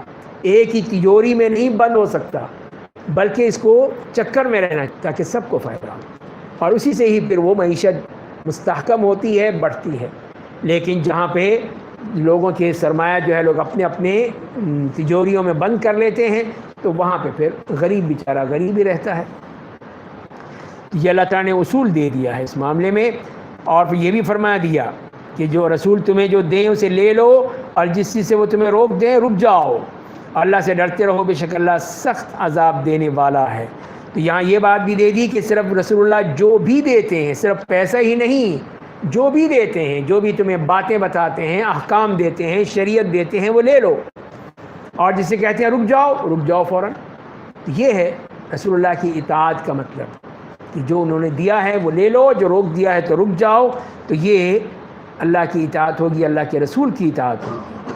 اللہ کا خوف تمہارے دل میں ہونا چاہیے، اور اسی طرح پھر للفقراء المہاجرین، ان مہاجرین کو بھی دیا جا سکتا ہے، ان کی بھی دے دی گئی، کہ وہ کیوں کہ وہ مال ان فقیر مہاجرین کے لیے ہے جو اپنے گھروں اور مال و دولت سے نکال دیے گئے، ان کے پاس کچھ نہیں ہے، اب بیچارے لٹے پٹے آئے ہیں مکے سے، تو یہ بھی مستحق ہیں ان کو دیا جائے۔ وہ لوگ اللہ کے فضل اور اس کی خوشنودی کے طلبگار تھے، اللہ اور اس کے رسول کی مدد کرتے تھے، وہی لوگ سچے تھے۔ تو یہاں پہ مہاجرین کو پہلے بیان کیا، ان کا حق بھی تھا اور ان کی فضیلت بھی ہے، اس لیے کہ وہ اپنی جان مال سب کچھ قربان کر کے آئے ہیں، اسی لیے ان کا حق زیادہ ہے۔ اللہ نے پہلے ان کو بیان کیا، ان مہاجرین کو، اس کے بعد پھر انصار کو بیان کیا۔ والذین تبوؤا الدار والایمان من قبلہم، اور وہ مال ان لوگوں کے لیے بھی ہے جو مہاجرین مکہ کی آمد سے پہلے ہی مدینے میں مقیم تھے اور ایمان لا چکے تھے۔ وہ لوگ مہاجرین سے محبت کرتے ہیں، ان کے اوپر کوئی بوجھ نہیں سمجھتے، بلکہ ان سے محبت کرتے ہیں، اور ان مہاجرین کو جو مال غنیمت دیا گیا ہے اس کے لیے وہ اپنے دلوں میں تنگی اور حسد محسوس نہیں کرتے کہ ان کو کیوں دے دیا، ہمیں نہیں دیا۔ تو کوئی حسد نہیں، کوئی تنگی نہیں ہے، اور انہیں اپنے آپ پر ترجیح دیتے ہیں، انہوں نے اپنا جان مال ہر چیز پیش کر دی، لے لو جو لینا ہے لے لو۔ آپ نے تو صرف مواخات کی تھی، انہوں نے کہا اخوت کا معنی یہ جب بھائی بن گیا، اب بھائی کا مطلب یہ نہیں ہے کہ صرف وہ بھائی ہے، نہیں، آدھا مال اس کا ہے۔ دیکھیں عبدالرحمن ابن عوف رضی اللہ عنہ کو ان کے ساتھی نے، بھائی نے کہا کہ میری 2 بیویاں ہیں، ایک بیوی سے تم شادی کرو، یہاں تک کہ دیکھیے اتنا ایثار، اتنی قربانی، یہ ہوتی ہے اخوت، یہ ہے وہ محبت جو اللہ نے دی اپنے بندوں کو۔ تو فرمایا کہ اگرچہ وہ خود تنگی میں ہوں، اور جو لوگ اپنے نفس کی تنگی اور بخل سے بچا لیے جائیں وہی کامیاب ہونے والے ہیں۔ اور وہ مال ان لوگوں کے لیے بھی ہے جو مہاجرین اور انصار کے بعد دارہ اسلام میں داخل ہوئے، ان کے لیے بھی ہے، ان کو بھی دیا جا سکتا ہے۔ اور وہ کہتے ہیں ہمارے رب ہمیں معاف کر دے، اور ہمارے ان بھائیوں کو بھی معاف کر دے، ہم سے پہلے ایمان لا چکے ہیں، اور ہمارے دلوں میں ایمان والوں کی طرف سے کینہ نہ پیدا کرنا، کوئی ہمیں حسد جلن نہیں ہونی چاہیے۔ اے ہمارے رب بے شک بڑی شفقت والا، بے حد رحم کرنے والا ہے۔ تو یہ اللہ تعالیٰ نے بتا دیا کہ اس تمام وہ لوگ ہیں جو کہ اس کے مستحق ہیں، ان کو یہ اس میں سے فی میں سے دیا جا سکتا ہے۔ اب آئی بات منافقین کی، تو منافقوں کو ان کے مرض سے آگاہ کر دیا، اور اس میں 2 باتوں کو خاص طور پہ ان سے کہا کہ اس کا خیال رکھنا ورنہ تمہارا بہت برا حشر ہوگا۔ ألم تر إلى الذين نافقوا يقولون لإخوانهم الذين كفروا من أهل الكتاب، کیا آپ نے منافقوں کو نہیں دیکھا کہ وہ اپنے اہل کتاب کافر بھائیوں سے کہتے ہیں، بھائی بنا دیا ان کا کہ یہ تم ان کے بھائی ہو، یہاں مہاجرین اور انصار بھائی ہیں، یہ ان کا بھائی چارہ دیکھو، اور ان کا بھائی چارہ دیکھو منافقین کا، کہ جا کے یہودیوں سے، اپنے یہودی بھائیوں سے، ان سے پینگے بڑھاتے ہیں، ان سے دوستیاں کرتے ہیں۔ تو کیا کہتے ہیں یہ منافق ان سے؟ جا کے انہوں نے بنو نذیر کو یہی کہا جا کے انہوں نے کہ تم اپنے گھروں سے نکالے گئے تو ہم بھی تمہارے ساتھ نکلیں گے، ہم تیار ہیں، دیکھو چھوڑیں گے نہیں تمہیں ہم، اور تمہارے بارے میں ہرگز کسی کی بات نہیں مانیں گے، یعنی صاف انکار کہ رسول اللہ جو مرضی کہتے رہے ہم نہیں مانیں گے، تم بھی بیٹھے رہو ہم بھی تمہارے ساتھ، اس طرح اور ان کو پکا کر دیا۔ اور اگر تم پر جنگ مسلط کی گئی تو ہم ضرور تمہاری مدد کریں گے، ہم تمہارے ساتھ ہیں۔ اور اللہ گواہی دیتا ہے کہ بلا شبہ جھوٹے ہیں، سب جھوٹے ہیں، کوئی نہیں کریں گے، صاحب بتا دیا لَإِنْ أُخْرِجُوا لَا يَخْرُجُونَ مَعَهُمْ، اگر وہ نکال دیے گئے تو یہ منافقین کے ساتھ نہیں نکلیں گے، نہیں جائیں گے، یہ صرف ان کے باتیں ہی ہیں، باتیں ہی بنا رہے ہیں. اور اگر انہیں جنگ کرنی پڑی تو ان کی مدد نہیں کریں گے، بیٹھے رہیں گے دبک کے اپنے گھروں میں، نہیں جائیں گے وہاں پر. اگر انہیں مدد کی بھی تو پیٹ پھیر کر بھاگ کھڑے ہوں گے. ڈرپوک ہیں یہ لوگ، نہیں سنیں گے. پھر ان کی کسی جانب سے مدد نہیں کی جائے گی، ان کی مدد پھر ان کی بھی نہیں ہوگی، ان کی بھی نہیں ہوگی. یہی ہوا پھر جب رسول اللہ صلی اللہ علیہ وسلم نے اعلان کر دیا محاصرے کا کہ اب ان کا محاصرہ ہوگا تاکہ یہ لوگ جائیں یہاں سے، تو ہم منافقین کو بلاتے رہے، آ جاؤ بھائی آ جاؤ، کچھ کرو. کہا نہیں ہم نہیں آ سکتے، چھٹی. تو وہی اللہ نے یہی کہا ہے کہ یہ کسی حالت میں بھی سب جھوٹے لوگ ہیں، بے ایمان لوگ ہیں، ان کے پاس کسی قسم کی کوئی شرافت تو ہے ہی نہیں. یہ کیسے ان کی مدد کریں گے؟ کوئی مدد نہیں کرے گا چاہے کچھ بھی ہو جائے. نہ ان کے ساتھ نکلیں گے، نہ ان کے ساتھ لڑیں گے، نہ ان کا دفاع کریں گے، کچھ نہیں کریں گے. بس اپنی ہی بلوں میں ڈب کے رہیں گے. اللہ تعالیٰ نے ان کی حقیقت بیان کر دی. مومنوں، منافقین کے دلوں میں اللہ سے زیادہ تمہارا خوف ہے. یہ منافق اللہ سے اتنا نہیں ڈرتے جتنا تم سے ڈرتے. یہ یہیں پہ رہنا ہے، مدینے میں ہی رہنا ہے. اگر ان سے دشمنی لی تو پھر کیا بنے گا؟ مار کھانی پڑے گی ان سے. تو اس لیے ڈرتے بہت تھے مسلمانوں سے. ایسا اس لیے ہے کہ وہ ناسمجھ لوگ ہیں، نہیں سمجھتے، ان کو کوئی اللہ کا خوف نہیں ہے. یہود اور منافقین اکٹھے ہو کر تم مسلمانوں سے جنگ نہیں کریں گے، ہو ہی نہیں سکتا. اتنا ہے ہی نہیں، اتنا ان میں دم خم ہے ہی نہیں کہ وہ تمہارا مقابلہ کرے. روب جو ہے پہلے ہی بتا دیا ہے کہ روب اللہ نے ایسا ڈال دیا کہ وہیں پہ وہ بیٹھ گئے کہ اب نہیں کر سکتے، آپ جو فیصلہ کر دیں ہم تیار ہیں. تو ان کا آپس میں اختلاف شدید ہے. مگر اسی سے پہلے جو ایک بات کہی ہے اللہ تعالیٰ نے کہ ان کی جو خصت ہے اور ان کی صفت ہے وہ بتا دی ہے کہ یہ لوگ کیا ہیں، یہ یہودی خاص طور پہ، مگر قلعہ بند بستیوں میں چھپ کر یا دیواروں کی آڑ سے. یہ ہے ان کا طریقہ لڑنے کا. انہوں نے لڑنے کا طریقہ بنائے ہیں کہ قلعہ بند بستیاں بنا دیں، قلعے بنا دیے، اس میں چھپ کر یہ رہتے ہیں تاکہ دشمن سے بچ جائیں، یا دیواریں کھڑی کرتے ہیں. تو آج دیکھ لیجئے کہ وہ کیسی دیواریں بنی ہوئی ہیں. ان کا آپس میں اختلاف شدید ہے، آپ انہیں ایک ساتھ سمجھتے ہیں، حالانکہ ان کے دل ایک دوسرے سے الگ ہیں. ایسا اس لیے ہے کہ وہ بے عقل لوگ ہیں، تو یہ آپس میں مل ہی نہیں سکتے، صرف ایک دشمنی کی بنا پہ. بس وہ بغض مسلمان ہے ان کے دلوں میں، بس کہ مسلمانوں کا بغض مشترک ہے ان کے درمیان، ان سے نفرت ہے مسلمانوں سے، اس لیے آپس میں مل گئے. بس یہ جیسے آج کل کے کفار ہیں، یہود ہوں نصارہ ہوں، سب اس لیے اکٹھے ہیں کہ مسلمانوں سے بغض ہے، مسلمانوں سے نفرت ہے. تو یہ اسی سے چلا آ رہا ہے، یہ طریقہ اس وقت سے چلا آ رہا ہے. یہ اسلاموفوبیا آج سے نہیں، پہلے سے بھی ہے کہ وہ لوگ بھی اسی طرح نفرت کی وجہ سے مسلمانوں کے خلاف اکٹھے ہو جاتے کہ آپس میں اختلاف ہے تو یہ کیا لڑیں گے. لڑنے کے لیے اتحاد چاہیے ہوتا ہے، اتفاق چاہیے ہوتا ہے. اور یہ لوگ بے عقل لوگ ہیں. ان کے کمثل الذین من قبلہم قریبا ذاقوا وبال امرہم، اور وہ بھی انہی یہود و بنو قینقاع کی طرح ہیں جو ان سے پہلے ابھی غلط حرکتیں کی تھیں، تو آخرت میں ان کے لیے دردناک عذاب ہوگا. تو اسی لیے ان کی مثال دے دی، جیسے بنو قینقاع نے یہاں پہ غلط حرکتیں کی تھی، خباثت کی تھی، تو ان سب کو بھی وہاں جانا پڑا. تو اب تم بھی ایسی حرکتیں کرو گے تو تمہارے ساتھ بھی ایسا ہوگا. اور اس کی مثال کیا ایک اور دے دی اللہ تعالیٰ نے، تاکہ بتایا جائے کہ تمہارے پیچھے کون ہے. کمثل الشیطان اذ قال للانسان اکفر، تو فرمایا کہ یہ لوگ شیطان کے مانند ہیں. منافقین یہ شیطان کے چیلے، شیطان کے مانند ہے جب اس نے انسان سے کہا کفر کرو. یہ مثال دے دی اللہ نے کہ شیطان نے انسان سے کہا کہ تو کافر ہو جا، کوئی مسئلہ نہیں ہوگا، میں تیرے ساتھ ہوں. تو جب اس نے کفر کیا تو کہا نہیں میں تو تم سے بری ہوں، میرا کوئی تعلق ہی نہیں تم سے، میں کون تم کون، جاؤ دفعہ ہو جاؤ. تو یہ ہے اس کا معاملہ. تو میں بے شک اللہ رب العالمین سے ڈرتا ہوں. اب اس کو اللہ یاد آ گیا جب پھنسا دیا اس کے اندر، کیا کہتے ہیں وہ جو چوہا جہاں پھنستا ہے، ہاں، تو پھنسا دیا. اب کہہ رہا ہے تم بھگتو، میں جا رہا ہوں. جیسے وہ غزوہ بدر میں کیا، کفار کو لے کر آیا مکے سے، ان کو کہا چلو چلو چلو، تو سب آ گئے، چلو جی بدر چلو بدر چلو، تو سب آ گئے. وہاں پہنچ گئے، جب جنگ شروع ہو گئی تو کہنے لگا میں جا رہا ہوں، میں نے وہ دیکھ رہا ہوں جو تم نہیں دیکھ رہے، بس چھٹی، میں تو جا رہا ہوں، مجھے اللہ سے ڈر لگ رہا ہے. اب اسے اللہ کا خوف آ جاتا ہے ایسے موقع پر، تو وہاں سے دم دبا کے بھاگ جاتا ہے. تو یہی فرمایا اللہ تعالیٰ نے کہ منافقین کا بھی یہی معاملہ ہے، وہ پھنسا دیتے ہیں، پہلے پھنس گیا آدمی تو اب کچھ کہتے ہیں میں جا رہا ہوں.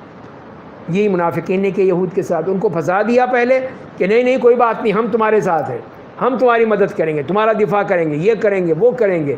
جب وہ مسلمانوں نے محاصرہ کر لیا پھر بھاگ گئے کہ نہیں نہیں یہ بڑا مشکل ہے، ہم ان سے نہیں لڑ سکتے. تو وہی فرمایا اللہ تعالیٰ نے کہ جب اس نے کفر کیا تو کہا میں تم سے بری ہوں، میں تو اللہ تعالیٰ سے ڈرتا ہوں. چنانچہ ان کا دونوں کا انجام یہ ہوا کہ وہ دونوں ہی جہنم رسید ہوئے، شیطان بھی اور جن کو اس نے کہا تھا. ہاں وہ ہمیشہ وہیں رہیں گے اور ظالموں کی یہی سزا ہے. تو یہ اللہ تعالیٰ نے بتا دیا. پھر منافقین کے مرض کا علاج بھی بتا دیا. فرمایا کہ یا ایھا الذین آمنوا اتقوا اللہ ولتنظر نفس ما قدمت لغد، اے ایمان والو اللہ سے ڈرو اور ہر آدمی دیکھ لے کہ اس نے کل یعنی روز قیامت کے لیے کیا تیاری کی ہے. اپنا محاسبہ کر لے کہ اس نے کل کچھ بھیجا بھی ہے یا نہیں ہے، وہاں کچھ اس نے اپنے لیے تیاری کی ہے یا نہیں کی ہے. وہاں پہ اس نے اب رہنا ہے. اب تو کوئی رہتا ہے تو جا کے جنگل میں تو نہیں رہتا، وہاں جا کے اس کے لیے تیاری کرتا ہے کہ وہاں پہ اس کے لیے گھر ہو، وہاں پہ اس کے لیے تمام چیزیں ہوں، ضرورت کی چیزیں ہوں، وہاں جا کے رہے گا. پھر وہ اسی لیے فرمایا کہ تم نے وہاں جا کر رہنا ہے تو اس کے لیے تم نے تیاری کیا کی ہے، کچھ بھیجا ہے وہاں پر اپنا سامان. اللہ سے ڈرتے رہو، بے شک اللہ تمہارے اعمال سے پوری طرح باخبر ہے. اور تم ان کی طرح مت ہو جانا جنہوں نے اللہ کو فراموش کر دیا تو اللہ نے انہیں ان کی ذات کی طرف سے غافل کر دیا. تو یہ اللہ کو بھول گئے، اللہ نے ان کو بلا دیا. یہ ہے اللہ کا معاملہ. وہی لوگ فاسق ہیں. اور فرمایا کہ اہل جہنم اور اہل جنت برابر نہیں ہو سکتے، ہو ہی نہیں سکتا. جنت والے کہاں اور جہنم والے کہاں. اہل جنت ہی کامیاب لوگ ہیں. قرآن کی عظمت بیان کر دی کہ قرآن سے فائدہ اٹھاؤ تو اگر تمہارے نفاق جو ہے وہ ختم ہو جائے. اگر ہم اس قرآن کو کسی پہاڑ پر اتار دیتے تو آپ اسے اللہ کے حضور جھکا ہوا اور اس کے خوف سے پھٹا ہوا پاتے، ریزہ ریزہ ہو جاتا. اور ہم یہ مثالیں انسانوں کے لیے اس لیے بیان کرتے ہیں تاکہ وہ غور و فکر کریں، سمجھیں، سوچیں کہ یہ مثالیں کیوں بیان کی جا رہی ہیں. فرمایا کہ اس کے بعد اسماء حسنہ بیان کر دیے کہ ان اسماء حسنہ پہ غور کرو، ان پہ ایمان لے آؤ، ان کے مطابق اپنا عمل کر لو تو دیکھو تم سب نفاق سے نکل جاؤ گے. هو اللہ الذی لا الہ الا هو عالم الغیب والشہادہ هو الرحمن الرحیم. وہ اللہ ہے جس کے سوا کوئی معبود نہیں، وہ غائب و حاضر ہر چیز کا جاننے والا، وہ نہایت مہربان ہے، بے حد رحم کرنے والا ہے. وہ اللہ ہے جس کے سوا کوئی معبود نہیں، وہ شہنشاہ ہے، بادشاہ ہے، بادشاہوں کا بادشاہ ہے. وہ ہر عیب سے پاک ہے، سلامتی دینے والا ہے، امن و سکون عطا کرنے والا ہے، سب کا نگہبان ہے، زبردست ہے، ہر چیز پر غالب ہے، شان کبریائی والا ہے. اللہ مشرکوں کے شرک سے پاک ہے. تو یہ دیکھیے اس کی صفات بیان کر دی گئیں. اسی ایک ہی آیت میں کتنی صفات آ گئی. اس کی صفات تو بے شمار ہیں. وہ اللہ پیدا کرنے والا ہے، ہر مخلوق کو اس کے وجود دینے والا ہے، اس کی صورت بنانے والا ہے.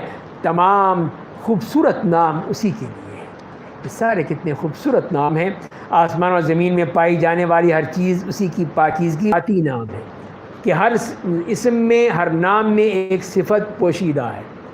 جب وہ یہ کہتا ہے کہ رحمان رحیم تو اس میں رحمت کی صفت ہے. جب وہ کہتا ہے کہ ملک تو وہ اس کی ملوکیت کی، اس کی بادشاہت کی صفت پوشیدہ ہے.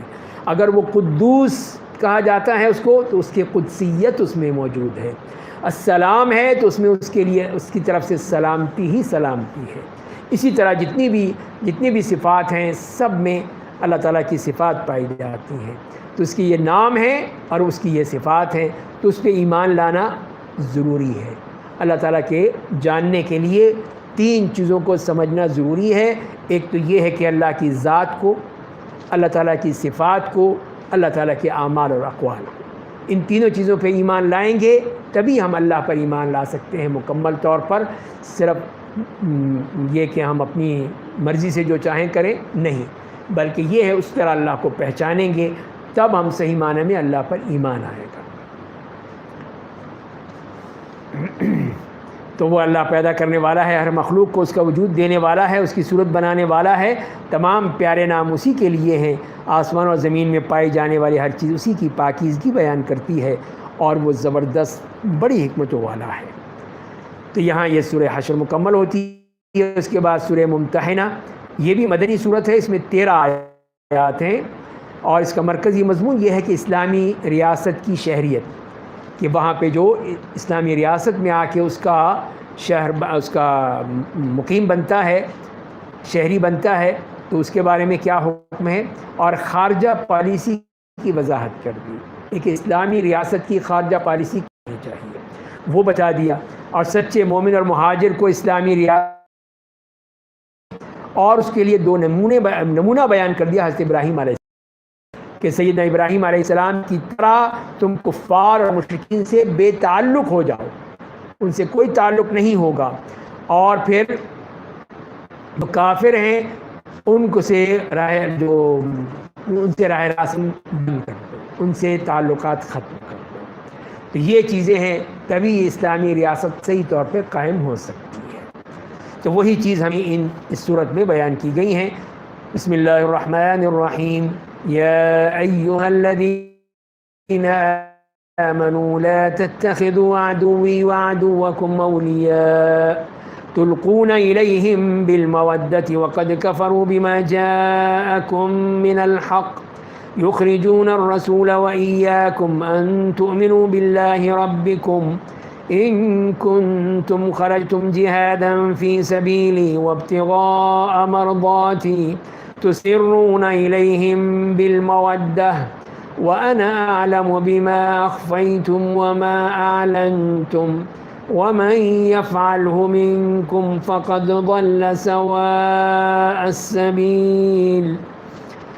تو فرمائے کہ اے ایمان والو، تم لوگ میرے دشمن اور اپنے دشمن کو دوست مت بناؤ۔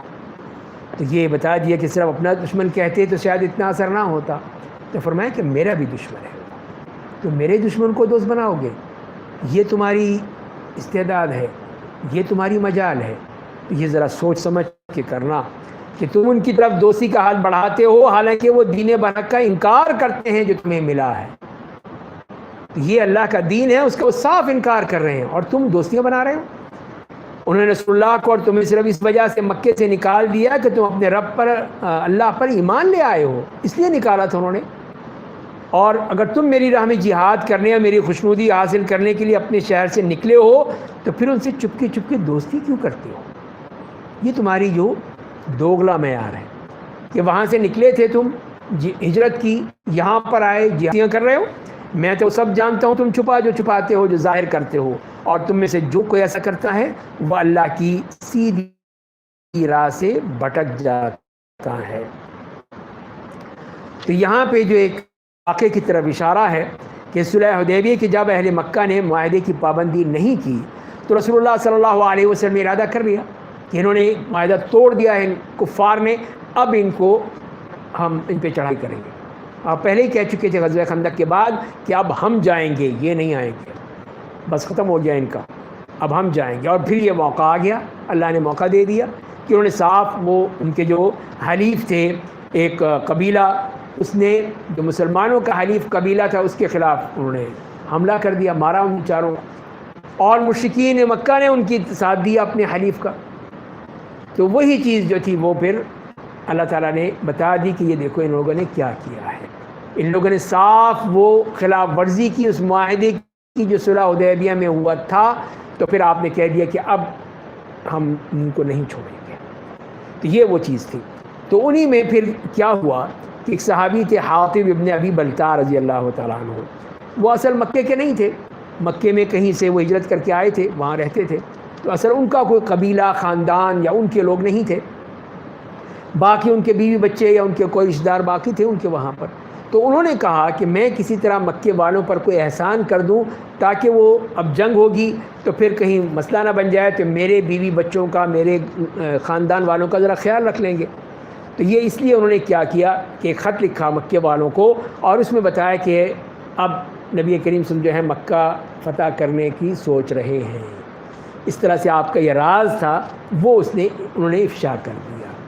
تو اللہ نے بتا دیا رسول اللہ کو کہ آپ کا یہ راز ہے، ابھی تو آپ نے نہیں، کہ آپ نے صرف ظاہر کیا ہوگا اپنی ایک ارادے کو، تو وہ اب آپ کی جا رہا ہے وہاں پر۔ تو وہ اس نے ایک عورت کو دیا، ایک عورت مکے جا رہی تھی، اس کو وہ خط دیا کہ جا کے وہاں مکے والوں کو دے دینا. تو وہ لے کے جا رہی تھی، صلی اللہ نے بتا دیا رسول اللہ صلی اللہ علیہ وسلم کو.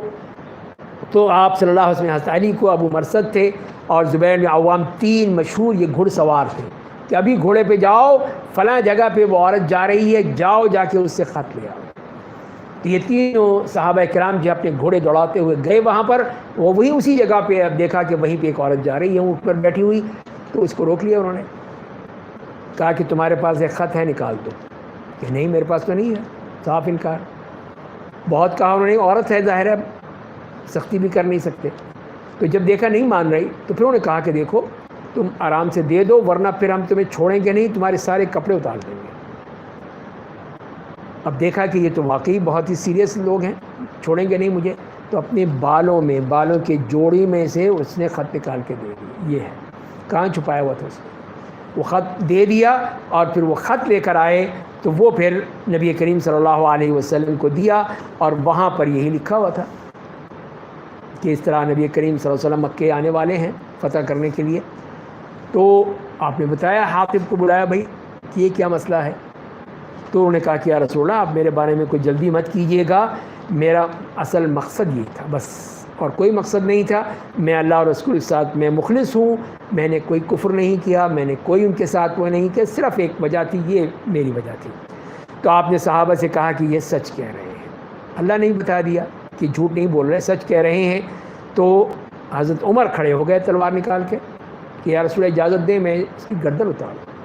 یہ تو غدار ہے کہ مسلمانوں کا ایک اتنا بڑا راز ان تک پہنچ رہا ہے دشمنوں تک. تو آپ نے فرمایا کہ تمہیں کیا معلوم کہ اللہ تعالیٰ بدری صحابہ سے خوب واقف ہے، اور اس نے کہہ دیا کہ اعملوا ما شئتم فإنی قد غفرت لکم، کہ جاؤ جو مرضی کرنا ہے کرو، میں نے تمہارے سارے گناہ معاف کر دیے. جب اللہ نے ان کے لیے یہ کہہ دیا ہے تو ہم کیسے ان کو یہ سزا دے سکتے ہیں. تو یہاں سے عمر بھی رو پڑے کہ اللہ اور اس کے رسول زیادہ جانتے ہیں، وہ جو بہتر جانتے ہیں ان کا معاملہ ہے. تو یہ ہیں وہ شروع کیا، ان سے دوستیاں کر رہے ہو، وہاں سے نکالے گئے، آئے یہاں پر، اب دوستی کر رہے ہوں. ان یثقفوکم یکونوا لکم اعداء، اگر تم پر قابو پا لیں تو تمہارے دشمن بن جائیں، تمہیں چھوڑیں گے نہیں وہ، اور اپنی ہاتھوں اور اپنی زبانوں سے تمہیں ایذا پہنچائیں. اور وہ چاہتے ہیں کہ تم بھی کافر بن جاؤ، وہ تو یہ چاہتے ہیں، اور تم ان سے دوستی کرو گے تو قیامت کے دن نہ تمہارے رشتہ دار کام آئیں گے نہ تمہاری اولاد. اس دن تمہارے درمیان اللہ فیصلہ کر دے گا، وہ تمہارے اعمال کو خوب دیکھ رہا ہے، سب جانتا ہے. تو یہ تم رشتہ داریوں کی بنا پہ، دوستیوں، اپنے اولاد کی وجہ سے، خاندان کی وجہ سے یہ کام کر رہے ہو، یہ تو تمہارے دشمن ہیں، یہی تمہاری دشمنی کریں گے. تم ان کے لیے اتنے بڑے کام کر دیا، تم نے اتنی بڑی سازش کر دی. تو یہ سب کچھ ختم ہو جائے گا، اللہ تعالیٰ فیصلہ کر دے گا، وہ تمہارے اعمال کو خوب دیکھ رہا ہے. اور اس کے بعد حضرت ابراہیم علیہ السلام کا نمونہ بتا دیا، اے مسلمانوں یقیناً تمہارے لیے ابراہیم علیہ السلام اور ان کے ساتھیوں میں بہترین نمونہ ہے. تو یہ ہے وہ نمونہ، دیکھو ذرا، جب انہوں نے اپنی قوم سے کہا کہ ہم لوگ تم سے اور تمہارے ان معبودوں سے بری ہیں، ہمارا کوئی تعلق نہیں، جن کی تم اللہ کے سوا پرستش کرتے ہو، ہم تمہارے دین کا انکار کرتے ہیں، اور ہمارے اور تمہارے درمیان ہمیشہ کے لیے دشمنی اور بغض کی ابتدا ہو چکی ہے، یہاں تک کہ تم ایک اللہ پر ایمان لے آؤ. اللہ پہ مانتے ہو، ایمان لاتے ہو تو ہم تمہارے ساتھ ہیں، ہم تمہیں اپنا بھائی کہیں گے. نہیں مانتے، کوئی تعلق نہیں. ابراہیم نے اپنے باپ سے بھی یہ بات کہی تھی، میں آپ کے لیے ضرور دعائے مغفرت کروں گا، اور میں آپ کے اللہ کی جانب سے کسی چیز کا اختیار نہیں رکھتا. تو یہ انہوں نے یہاں تک کہ اپنے باپ سے بھی یہی کہا تھا، لیکن جب دیکھا کہ نہیں مانتا تو چھوڑ کے آ جائے، چھوڑ دیا، ترک کر دیا. باپ کو بھی، وطن کو، گھر کو، سب قربان کر دیا. تو اسی لیے حضرت ابراہیم کے بارے میں کہا کہ اے ہمارے رب، ہم نے تجھ سے ہی بھروسہ کیا، تیری طرف رجوع کیا، تیری طرف سب کو لوٹ کر جانا ہے. تو اے ہمارے رب، ہمیں کافروں کے لیے آزمائش کا ذریعہ نہ بنا، اور اے ہمارے رب تو ہماری مغفرت فرما دے، بے شک تو زبردست بڑی حکمتوں والا ہے. یہ اللہ تعالیٰ سے دعا کی. لقد کان لکم فیہم اسوۃ حسنہ، تو مسلمانوں یقیناً ابراہیم اور ان کے ساتھیوں میں تمہارے لیے بہترین نمونہ ہے، جو اللہ کی ملاقات اور روز آخرت کی امید رکھتے ہیں. تو یہ ہے لقد کان لکم فیہم اسوۃ حسنہ، اس شرط کے ساتھ کہ جو اللہ سے امید رکھتے ہیں اور قیامت کے دن سے ڈرتے ہیں، خوف رکھتے ہیں. اور جو شخص منہ پھیر لے گا تو بے شک اللہ بڑا بے نیاز ہے، تمام تعریفوں کا سزاوار ہے، تو اس کو تو کوئی پرواہ نہیں، کوئی اس کے لیے مسئلہ نہیں. اور پھر ان کو یہ کہا کہ عسى اللہ ان يجعل بینکم وبین الذین عادیتم منہم مودہ، کہ یہ خوشخبری بھی سنا دی کہ امید ہے کہ اللہ تمہارے اور ان کے درمیان دوستی پیدا کر دے، تمہارے اندر پھر دوستی آ جائے. پھر اسی طرح ظاہر ہے کہ مکے والے کون تھے؟ انہی کے بھائی بند تھے، انہی کے رشتہ دار تھے، انہی کا قبیلہ تھا، اور اس میں تھے جن سے تمہاری دشمنی رہی ہے. اللہ بڑی قدرت والا، اللہ بڑی مغفرت کرنے والا ہے، بے حد رحم کرنے والا ہے. تو یہ بتا دیا کہ اس طرح جو تمہارے ساتھ آ جائیں گے، تمہارے دوست بن جائیں گے، ساری دشمنی ختم، محبت ہی محبت ہوگی. پھر اس کے بعد پھر یہ اسلامی ریاست کی خارجہ پالیسی بیان کر دی. فرمائے کہ لا ينهاكم الله عن الذين لم يقاتلوكم في الدين ولم يخرجوكم من دياركم ان تبروهم وتقسطوا اليهم. اللہ تمہیں ان لوگوں کے ساتھ حسن سلوک اور انصاف کرنے سے نہیں روکتا، لیکن دو شرطوں کے ساتھ. پہلی بات تو یہ کہ جن لوگوں نے دین کے بارے میں تم سے جنگ نہیں کی، تمہارے دشمن نہیں ہیں، کوئی جنگ نہیں کی، تو ٹھیک ہے دوستی کر سکتے ہو تم. اور دوسری بات کیا ہے؟ اور جن لوگوں نے دین کے بارے میں تم سے جنگ نہیں کی اور تمہیں تمہارے گھروں سے نہیں نکالا، اس میں شریک نہیں تھے، مکے سے تمہیں نکالنے میں شریک نہیں تھے، تو نہ جنگ کی نہ تمہیں نکالا، تو یہ دو شرطوں کے ساتھ اگر ہیں تو ٹھیک ہے دوستی کر لو، ان سے دوستی ہو سکتی ہے، ان سے تعلق ہو سکتے ہیں. تو فرمایا کہ بے اللہ انصاف کرنے والوں کو پسند کرتا ہے. اللہ تمہیں ان کے ساتھ دوستی کرنے سے منع فرماتا ہے جنہوں نے تم سے دین کے معاملے میں جنگ کی، وہ ہیں تمہارے دشمن.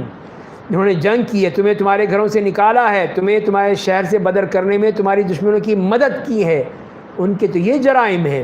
اور جو ان سے دوستی کرے گا وہی لوگ ظالم ہیں. تو یہ ان سے دوستی نہیں ہو سکتی جو ہمارے دشمن ہیں، ہمارے خلاف دشمنیاں کرتے ہیں، طرح طرح سے ہمارے خلاف سازشیں کرتے ہیں، اپنے جیسے کہ انڈیا کا معاملہ، ہندوستان کا معاملہ ہے، تو وہ ہمارا دشمن ہے، پکا دشمن ہے، کبھی اس نے کوئی دوستی نہیں کوشش کی. لیکن ہم یہی چاہتے ہیں کہ نہیں، ہمارے تو دوست ہیں، ہمارے تو بڑے محبوب ہیں، ان کی ہر چیز ہمیں لیں گے، ان کے سارے فیشن ہم اپنائیں گے، ان کی ہر چیز لیں گے، ہمارے بھی نوجوان بھی مرد ہوں یا عورت ہوں وہ انہی کی طرح کے کپڑے پہنیں گے، اس لیے کہ بڑے اچھے لگتے ہیں انڈین. تو جب یہ ہماری محبتیں ہوں گی اپنے دشمن کے ساتھ تو ہم کیا مقابلہ کریں گے ان سے؟ کیا لڑیں گے ہم؟ اللہ تعالیٰ تو یہ کہہ رہا ہے کہ جن لوگوں نے تم سے قتال کیا، تمہیں گھروں سے نکالا، تو ان کے ساتھ تم دوستی کرو گے؟ دوستی نہیں ہو سکتی. لیکن ہم کہتے ہیں کہ نہیں، میں تو سینے سے لگا لوں. تو یہ ہے ہمارا معاملہ. یہ خارجہ پالیسی ایسی ہوتی ہے. یہ بتا دیا کہ یہ دو اصول ہیں ان کے ساتھ کو، تو پھر اس کے مطابق دوستیاں قائم کرو. اس کے بعد پھر یہ آیت جو آ رہی داخلہ پالیسی کے بارے میں، اس کے بارے میں بتا دیا کہ یا ایھا الذین آمنوا اذا جاءکم المؤمنات مہاجرات فامتحنوہن. اے ایمان والو، جب تمہارے پاس مومن عورتیں ہجرت کر کے آئیں تو انہیں آزما لیا کرو، چیک کر لیا کرو. اس لیے کہ صلح حدیبیہ میں عورتوں کا معاملہ نہیں ہے، مردوں کا ہے صرف. اسی لیے پھر عورتیں جب آئیں وہاں سے ہجرت کر کے، انہوں نے کہا واپس کرو، آپ نے کہا نہیں، عورت نہیں واپس جائے گی. کیوں نہیں جائے گی؟ عورت کا ذکر کہاں ہے اس میں؟ ذکر ہی نہیں عورتوں کا، مردوں کا ہے. تو مرد واپس کر دیا ہم نے، اسی لیے وہ چپ، اب کوئی جواب ہی نہیں ان کے پاس. اسی لیے فرمایا کہ اگر آئیں تو ٹھیک ہے، دیکھ لو، چیک کر لو، ان کے بارے میں معلوم کر لو، ان کے ایمان کے حوالے سے ان کی کس طرح وہ کیا چاہتی ہیں، کہ یہاں پہ کسی اور شادی بیاہ کے سلسلے میں تو نہیں آ رہی، دین کے لیے آ رہی، ایمان کے لیے، ہجرت کے لیے، تو ٹھیک ہے آئیں. پھر وہ اللہ اعلم بایمانہن، اللہ ان کے ایمان کو خوب جانتا ہے. بس اگر تمہیں معلوم ہو جائے وہ مومن ہیں تو انہیں کافروں کے پاس واپس مت بھیجو، وہ نہیں جائیں گی. وہ مسلمان عورتیں کافروں کے لیے حلال نہیں ہیں، نہ وہ کفار مرد ان مسلمان عورتوں کے لیے حلال ہیں. ان کے درمیان کوئی اب تعلق ہو ہی نہیں سکتا. یہ مسلمان عورت ہے، وہ کافر مرد ہے، تو یہ مسلمان عورت اس کافر کے لیے کیسے جائز ہو سکتی ہے؟ وہ کافر اس عورت کے لیے کیسے جائز ہو سکتا؟ دونوں ایک دوسرے کے لیے حرام ہو گئے، صاف کہہ دیا. بس تم نے کیا کرنا ہے، ان کافروں نے شادی میں جو خرچ کیا ہے، مہر دیا، وہ واپس کر دو. تم دے دو اس کو، اس مرد کو، اور شادی کر لو اس عورت سے. مسئلہ حل ہو گیا اس کا. اور تمہارے لیے کوئی حرج کی بات نہیں کہ ان عورتوں کا مہر دے کر ان سے نکاح کر لو. اور تم لوگ اپنی کافر بیویوں کو بھی یہ بھی خیال رکھنا کہ کافر بیویاں ہیں تمہاری تو ان کو پاس نہیں رکھنا, نکالو ان کو یہاں سے. تم مسلمان مومن گھر میں کافر بیٹھی ہے پھر کیا ہوگا؟ تو لہذا نہیں, تم لوگ اپنی کافر بیویوں کو اپنے پاس مت رکھو. تم نے نکاح پر جو خرچ کیا تھا اس کا مطالبہ کرو, دو واپس, ہمارا مہر واپس لو. اور کافروں نے جو خرچ کیا اس کا وہ مطالبہ کریں. ٹھیک ہے, اگر ایک مومن عورت ہے اس کے پاس مہر ہے تو واپس کر دے, دے دے اس کو, لو لے جاؤ, ہمیں نہیں چاہیے. یہ اللہ کا حکم ہے, صاف کہہ دیا کہ ذالک حکم اللہ یحکم بینکم, وہ تمہارے درمیان فیصلہ کرتا ہے. اللہ بڑا جاننے والا, بڑی حکمتوں والا ہے. اسی لیے اللہ تعالیٰ نے صاف بتا دیا کہ یہ تم نے کرنا ہے. اب داخلہ پالیسی تمہاری یہی ہونا چاہیے کہ دیکھ کے سمجھ کے ان کو اجازت دے دو. وَإِن فَاتَكُمْ شَيْءٌ مِّنْ أَزْوَاجِكُمْ إِلَى الْكُفَّارِ, اگر تمہاری بعض بیویاں کافروں کے پاس رہ جائیں, پھر تم نے ان کافروں کو کسی جنگ میں سزا دی, تو جن مسلمانوں کی بیویاں چلی گئیں انہیں ان کا خرچ کیا ہوا مال دے دو. جب چلی گئی مسلمانوں کی بیویاں تھیں یا کافر تھیں تو ٹھیک ہے, واپس کر دو. اور اس اللہ سے ڈرو جس پر تم ایمان رکھتے ہو. اس طرح کر کے چند ایسے واقعات تھے جس کا اللہ تعالیٰ نے حل بتا دیا کہ یہ اب یہ کرنا ہے ان عورتوں کے بارے میں. یا ایھا النبی اذا جاءک المؤمنات, اے میرے نبی اگر آپ کے پاس مومن عورتیں آپ سے اس بات پر بیعت کرنے کے لیے آئیں کہ وہ اللہ کے ساتھ کسی چیز کی شریک نہیں بنائیں گی. پہلی شرط کہ شرک نہیں ہوگا, چوری نہیں کریں گی, زنا نہیں کریں گی, اپنی اولاد کو قتل نہیں کریں گی, ماریں گی نہیں, اپنے ہاتھوں اور پاؤں کے درمیان گھڑا ہوا کوئی بہتان نہیں لائیں گی, کسی قسم کی بہتان تراشی نہیں کریں گی, اور کسی بھلائی کے کام میں آپ کی نافرمانی نہیں کریں گی. جو بھی حکم ہو, جو بھی کام ملے مسلمان حکومت کی طرف سے تو اس کو ماننا ہوگا. تو آپ ان سے بیعت لے لیجیے. ٹھیک ہے, اگر وہ مانتی ہیں تمام یہ شرائط, اس پر آپ ان سے بیعت لے لیجیے. اللہ سے ان کے لیے مغفرت کی دعا کیجیے, بے شک اللہ بڑا معاف کرنے والا, بےحد رحم کرنے والا ہے.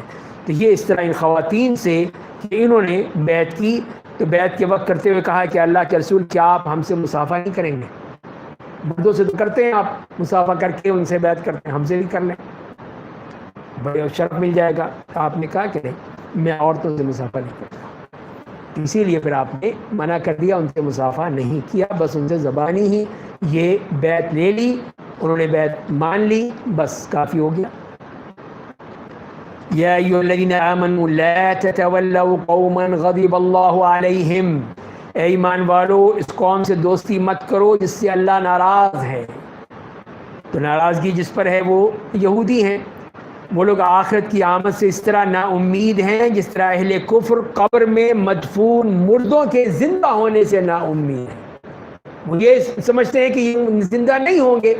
اسی طرح یہ ہے کہ آخرت کی آمد سے بھی یہ نا امید ہے کہ آخرت بھی ہوگی. تو یہی چیز ہے جو فرما دیا گیا کہ اس طرح مسلمانوں تم اس طرح کے جو اللہ کے ہاں مغضوب علیہم قوم ہے ان سے قطع تعلق کر لو. اب ان سے کوئی نہیں. ہم کیا کہتے ہیں کہ نہیں جی, ان سے پینگے بڑھائیں گے, ان سے دوستیاں کریں گے, ان کو اب مان لیں گے, اعتراف کر لیں گے, ان کے سفارت خانے بن جائیں گے. سب کچھ ہو رہا ہے. اب تو انہی کو راضی کرنے کے لیے, خوش کرنے کے لیے دین ابراہیمی ایجاد کیا جا رہا ہے.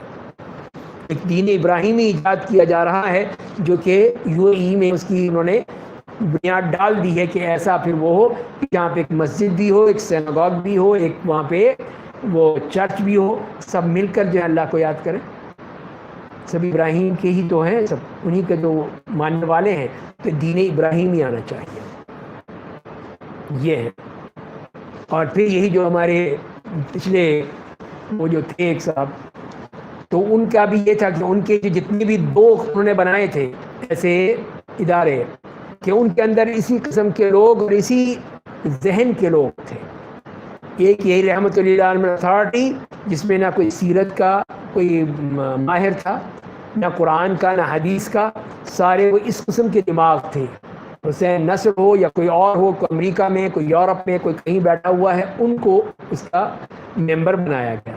اور دوسرا ادارہ القادر یونیورسٹی, اس کے بھی جو ٹرسٹیز ہیں ان کے بھی نام اٹھا کر دیکھ لیجئے, اس میں کوئی آپ کو مسلمان نہیں ملے گا.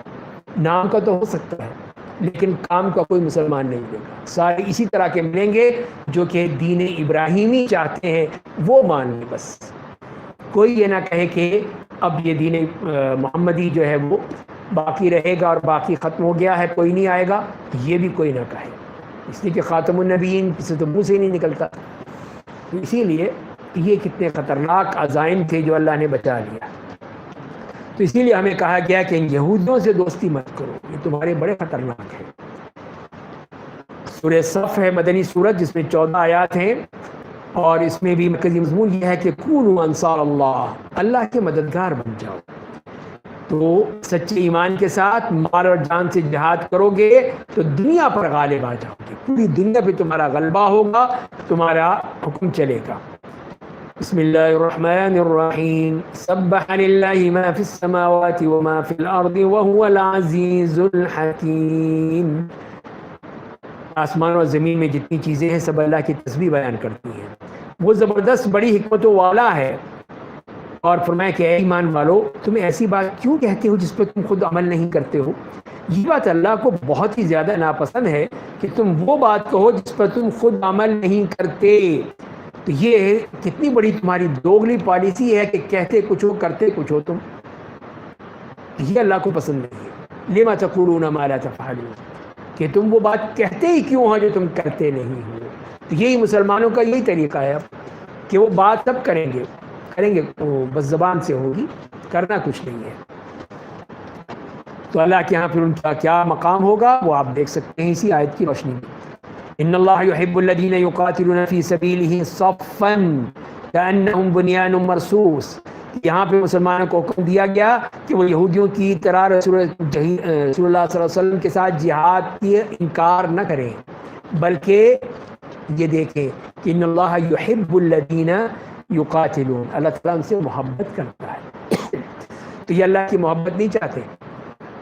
اللہ کی محبت چاہتے ہیں تو تیار ہو جائیں. بے شک اللہ ان لوگوں کو پسند کرتا ہے جو اس کی راہ میں ایک صف بن کر اس طرح جہاد کرتے ہیں جیسے وہ سیسا پلائی ہوئی دیوار ہے، ان کو کوئی ختم نہیں کر سکتا. تو وہ ہے سیسا پلائی ہوئی دیوار کی طرح. اور فرمایا کہ جب موسیٰ نے اپنی قوم سے کہا میری قوم کے لوگوں تم کیوں مجھے ایذا پہنچاتے رہتے ہو، حالانکہ تم جانتے ہو کہ میں تمہارے لیے اللہ کا رسول بنا کر بھیجا گیا ہوں. پر جب انہوں نے ٹیڑھ اختیار کی، ٹیڑھے ہو گئے، تو اللہ نے ان کو دلوں کو اور ٹیڑھا کر دیا. اللہ فاسق قوم کی ہدایت نہیں کرتا. تو یہ بتایا ایک نمونہ ان کا یہودیوں کا کہ موسیٰ علیہ السلام نے کہا ان کو لیکن وہ نہیں مانے، وہی ٹیڑھے پن پہ شکار رہے، اور اللہ نے ٹیڑھا کر دیا پھر ان کو کہ جاؤ پھر تم بھگتو اس کو. دوسری مثال دی حضرت عیسیٰ علیہ السلام کی. وَإِذْ قَالَ عِيسَىٰ ابْنُ مَرْيَمَ، اور جب عیسیٰ ابن مریم علیہ السلام نے کہا ہے بنی اسرائیل میں تمہارے لیے اللہ کا رسول بنا کر بھیجا گیا ہوں، وہ مجھ سے پہلے تورات آ چکی ہے اس کی تصدیق کرتا ہوں، اور ایک رسول کی خوشخبری دیتا ہوں جو میرے بعد آئے گا اس کا نام احمد ہوگا. بس جب عیسیٰ ابن عیسیٰ بنی اسرائیل کے پاس کھلی نشانیاں لے کر آئے تو انہوں نے کہا یہ تو کھلا جادو ہے. تو حضرت عیسیٰ علیہ السلام کو بھی بتا دیا کہ انہیں اللہ تعالیٰ نے انجیل دی اور وہی دعوت لے کر آئے جو تورات کی دعوت تھی، تو یہی چیز ان کے لیے دی لیکن نہیں مانے یہ لوگ. تو انہی کو بتایا جا رہا ہے کہ دیکھو میں تورات کے بعد انجیل لے کر آیا ہوں اور تمہیں بشارت دیتا ہوں ایک رسول کی جس کا نام احمد ہو. تمہیں بتا رہا ہوں کہ وہ آئے گا، تو تم ایمان لے آنا اس پہ. لیکن یہ مانے ہی نہیں سب یہ. تو انہی کو فرمایا کہ انہوں نے کہا کہ یہ تو کھلا ہوا جادو ہے. وَمَنْ أَظْلَمُ مِمَّنِ افْتَرَىٰ عَلَى اللَّهِ الْكَذِبَ ہے. حالانکہ اسے اسلام کی دعوت دی جا رہی ہے، اللہ ظالموں کو ہدایت نہیں دیتا کہ اس قسم کے جھوٹے افترا پرداز اس قسم کی چیزیں لاتے ہیں. ان کو تو اسلام کی دعوت دی جا رہی ہے کہ مسلمان بن جاؤ، اسلام قبول کر لو، لیکن وہ ماننے کو تیار نہیں ہے. تو اللہ تعالیٰ نے بتا دیا کہ تم جو مرضی کرتے رہو، اللہ تعالیٰ اپنے دین کو غالب کرے گا، کر کے رہے گا. تم جو مرضی کرتے رہو. اور اللہ کے نور کو اپنی پھونکوں سے بجھانا چاہتے ہیں. اللہ اپنے نور کو پورا کرنا چاہتا ہے چاہے کفار کی بات کتنی ہی ناگوار گزرے. یہ ہو نہیں سکتا کہ وہ غالب آ جائیں، نہیں. وہ تو جسے سورج کو کوئی بجھانا چاہے اپنی پھونکوں سے بجھ جائے گا. یہ اسلام کا معاملہ ہے. تو وہ اپنی پھونکوں سے اسلام کو بجھانا چاہتے ہیں، طرح طرح کی حرکتیں کر رہے ہیں، آج بھی حرکتیں یہی کر رہے ہیں. کسی طرح پھر یہ دین اسلام جو ہے وہ مغلوب ہو جائے اور یہ لوگ غالب آ جائیں. تو فرمایا کہ نہیں، میرا دین غالب آئے گا. اسی لیے فرمایا کہ هو الذی ارسل رسولہ بالہدی ودین الحق لیظہرہ علی الدین کلہ. اسی نے اپنے رسول کو منبع ہدایت قرآن اور دین حق کے ساتھ بھیجا ہے تاکہ اسے تمام ادیان پر غالب بنا دے. چاہے مشرکین کو یہ بات کتنی ہی ناگوار گزرے، کتنا ہی برا لگے ان کو، جو مرضی کرتے رہیں، کہیں وہ قرآن کو آگ لگا رہے ہیں، جلا رہے ہیں، کہیں پہ مسلمانوں کو تنگ کر رہے ہیں، وہ پابندیاں لگا رہے ہیں، سب کچھ کر لیں، لیکن اللہ تعالیٰ ضرور اس کو غالب کرے گا. یہ اس کا وعدہ ہے. تم مانو یا نہ مانو، تم اللہ کی مدد کرو یا نہ کرو، وہ ضرور اپنے دین کو غالب کرے گا. یا ایھا الذین آمنوا هل ادلکم علی تجارۃ تنجیکم من عذاب علیم. اب یہ اللہ تعالیٰ نے ایک مشہور پیشکش کر دی کہ آؤ ایک تجارت کرتے ہیں، ایک تجارت کر لو ہمارے ساتھ، پھر دیکھو عذاب علیم سے بچ جاؤ گے. تو کرنا کیا ہے؟ تؤمنون باللہ ورسولہ وتجاہدون فی سبیل اللہ باموالکم وانفسکم. اے ایمان والو، کیا تمہیں ایسی تجارت بتاؤں جو تمہیں دردناک عذاب سے نجات دے دے گی؟ ایسی تجارت ہے، ایسا کاروبار ہے، یہ کر لو. تو کیا کریں پھر ہم؟ اللہ اور اس کے رسول پر ایمان لاؤ، اللہ کی راہ میں اپنے مال اور اپنی جان سے جہاد کرو. اگر تم جائے تمہارے لیے بہتر ہے تو یہ کر کے دیکھ لو.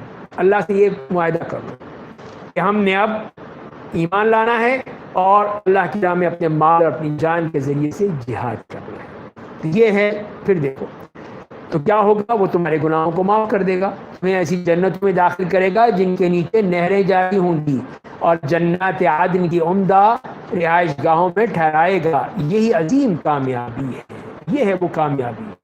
یہ نہیں ہے کہ جو تم سمجھتے ہو کہ میرے اتنے پلازے بن گئے، میرے اتنے پلاٹ آ گئے، میرے اتنا پیسہ بڑھ گیا. نہیں، یہ کوئی کامیابی نہیں ہے. کامیابی یہ ہے، اور ایک دوسری نعمت دے گا جسے تم پسند کرتے ہو، یعنی اللہ کی نصرت و تائید اور قریبی حاصل ہونے والی فتح و کامرانی. ارے میرے نبی، آپ مومنوں کو بشارت دے دیجئے، یہ اب ہونے والا ہے. اللہ کی نصرت آئے گی اور فتح ہو جائے گی. وہ فتح قریب، ایک قریبی فتح آ جائے گی. یہ بشارت آپ نے دے دیجئے، بلکہ یہ کہا گیا یا ایھا الذین آمنوا کونوا انصار اللہ، کہ ایمان والو اللہ کے مددگار بن جاؤ. یہ تمہارا کام ہے. کامیابی چاہتے ہو تو یہ کرنا ہوگا تمہیں. جیسے کہ عیسیٰ ابن مریم نے حواریین سے کہا تھا کہ دعوت اللہ کی راہ میں میرا کون مدد کرے گا، کون میرے ساتھ چلے گا، میری مدد کرے گا؟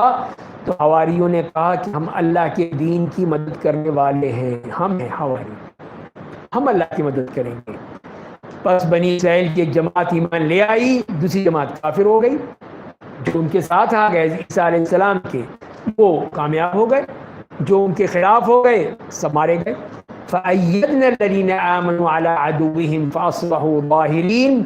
تو ہم نے ایمان والوں کی ان کے دشمنوں کے مقابلے میں مدد کی، بس وہ غالب ہو گئے.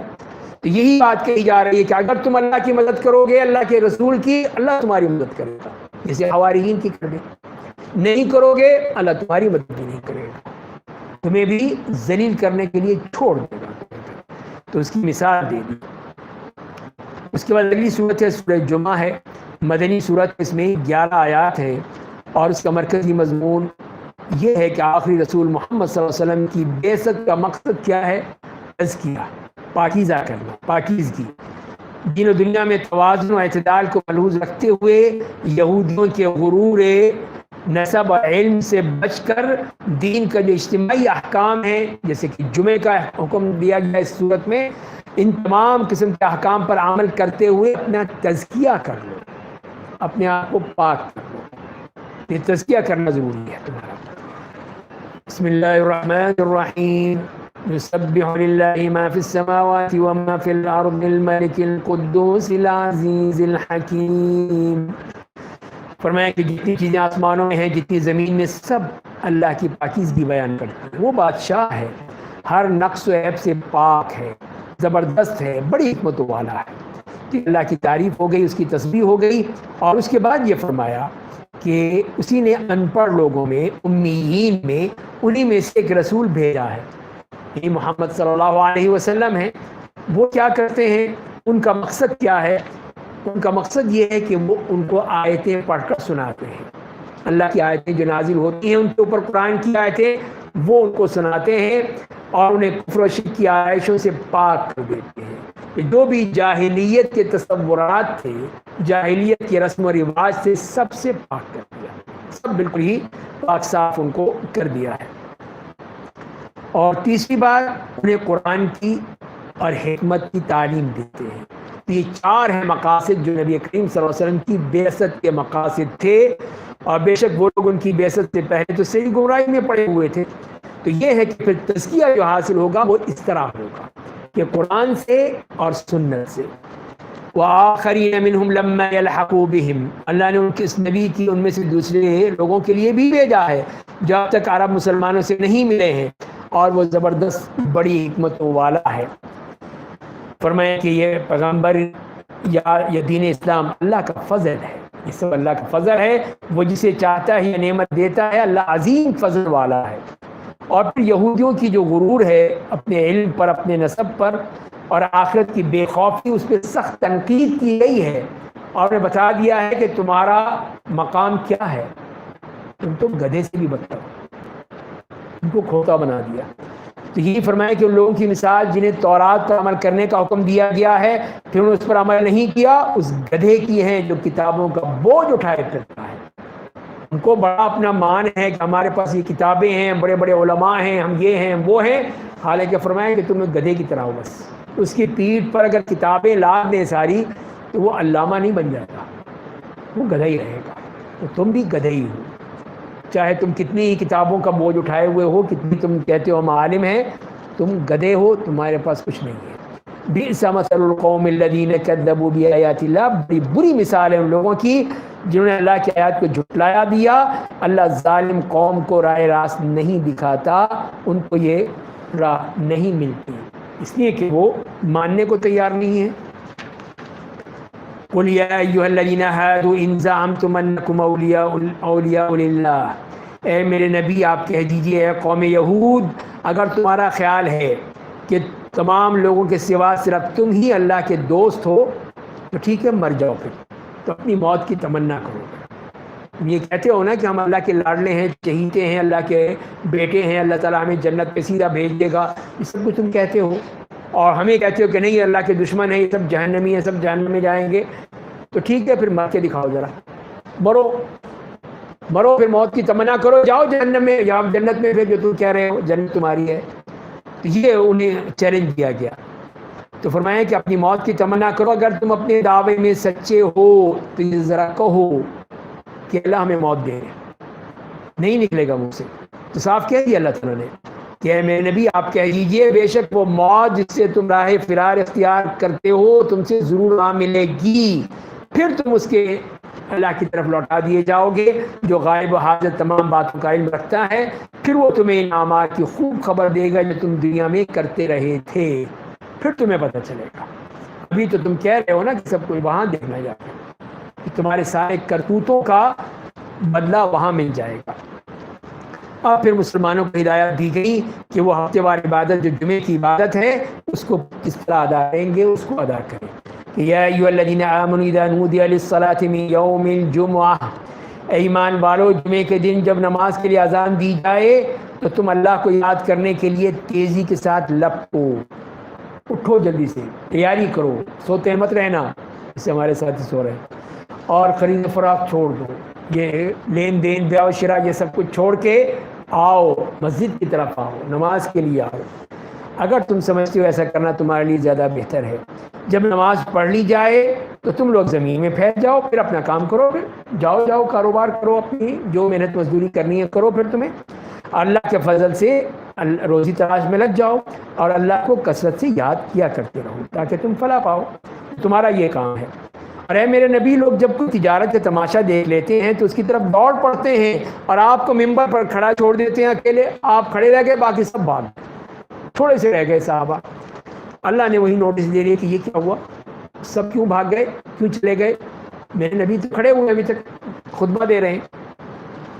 تو آپ بتا دیجئے, جیسے کہ اس میں آتا ہے کہ ایک دفعہ نبی کریم صلی اللہ علیہ وسلم جمعے کا خطبہ دے رہے تھے, ایک تجارتی قافلہ آ گیا, کھانے پینے کا سامان تھا, قلت تھی تو اس لیے سب کو وہ جیسے ہی پتہ چلا تو سب اٹھ کے چلے گئے لینے کے لیے. صرف 12 آدمی رہ گئے, باقی سب چلے گئے. تو اسی لیے فرماتے ہیں صحابی جابر بن عبداللہ کہ میں تھا, ابو بکر تھے, عمر تھے, اور کچھ صحابہ ہم رہ گئے, بس باقی سب چلے گئے. اللہ نے کہا کہ یہ غلط بات ہے, یہ تم دنیا کے پیچھے بھاگ رہے ہو, تو یہ نہیں ہونا چاہیے. تو آپ کو ممبر پر کھڑا چھوڑ دیتے ہیں, آپ بتا دیجئے کہ اللہ کے پاس جو اجر و ثواب ہے وہ اس لہو و لعب اور تجارت سے بہت بہتر ہے. تم جو فوراً بھاگے اس کی طرف تو تمہیں اللہ کے رسول کو چھوڑ دیا. کتنی غلط بات ہے تمہاری. اللہ سب سے اچھا روزی دینے والا ہے. اس کے بعد سورہ منافقون ہے, یہ بھی مدنی صورت ہے جس میں 11 آیات ہیں, اور اس کا مرکزی مضمون یہ ہے کہ مخلص مسلمانوں کو یہ ہدایت دی کہ وہ منافقین کے مختلف حربے اور چالوں کو سمجھیں, جان لیں, بالکل بدو نہ رہیں. ان کو جانیں کہ یہ منافقین, یہ کفار, یہ یہود یہ کیا کر رہے ہیں. منافقوں کو بھی تنبیہ کہ ان کے مرض کا علاج اللہ کی یاد میں, موت کے تصور میں اور انفاق فی سبیل اللہ میں ہے, وہ پھر نفاق ختم ہوگا. تو یہ سمجھ لیں, ورنہ مسئلہ ان کے لیے بہت ہی خطرناک ہو جائے گا. بسم اللہ الرحمن الرحیم. اذا جاءك المنافقون قالوا نشهد انك لرسول الله والله يعلم انك لرسوله والله يشهد ان المنافقین لكاذبون. اے میرے نبی, جب آپ کے پاس منافقین آتے ہیں تو کہتے ہیں ہم گواہی دیتے ہیں کہ آپ اللہ کے رسول ہیں. یہ دیکھیے, اب یہ بتا رہے ہیں کہ ہم گواہی دیتے ہیں. آپ کو ضرورت ہے کوئی؟ تو اللہ جانتا ہے کہ آپ بے شک اس کے رسول ہیں, تمہاری اس کی ضرورت نہیں ہے تمہاری گواہیوں کی, اللہ کو سب پتہ ہے, اسی نے تو بھیجا ہے, اس کو کیوں نہیں پتہ ہوگا. اللہ گواہی یہ دیتا ہے کہ تم بے شک جھوٹے ہو, پکے جھوٹے ہو. اور یہ اللہ نے بتایا کہ تم جو ہو پکے جھوٹے لوگ ہو, تمہارے اندر تو کسی قسم کا ایمان ہے ہی نہیں. اور انہوں نے کیا کر رکھا ہے, ان کی صفات سب بیان کی جا رہی ہیں ایک ایک کر کے, کہ انہوں نے اپنی قسموں کو ڈھال بنایا.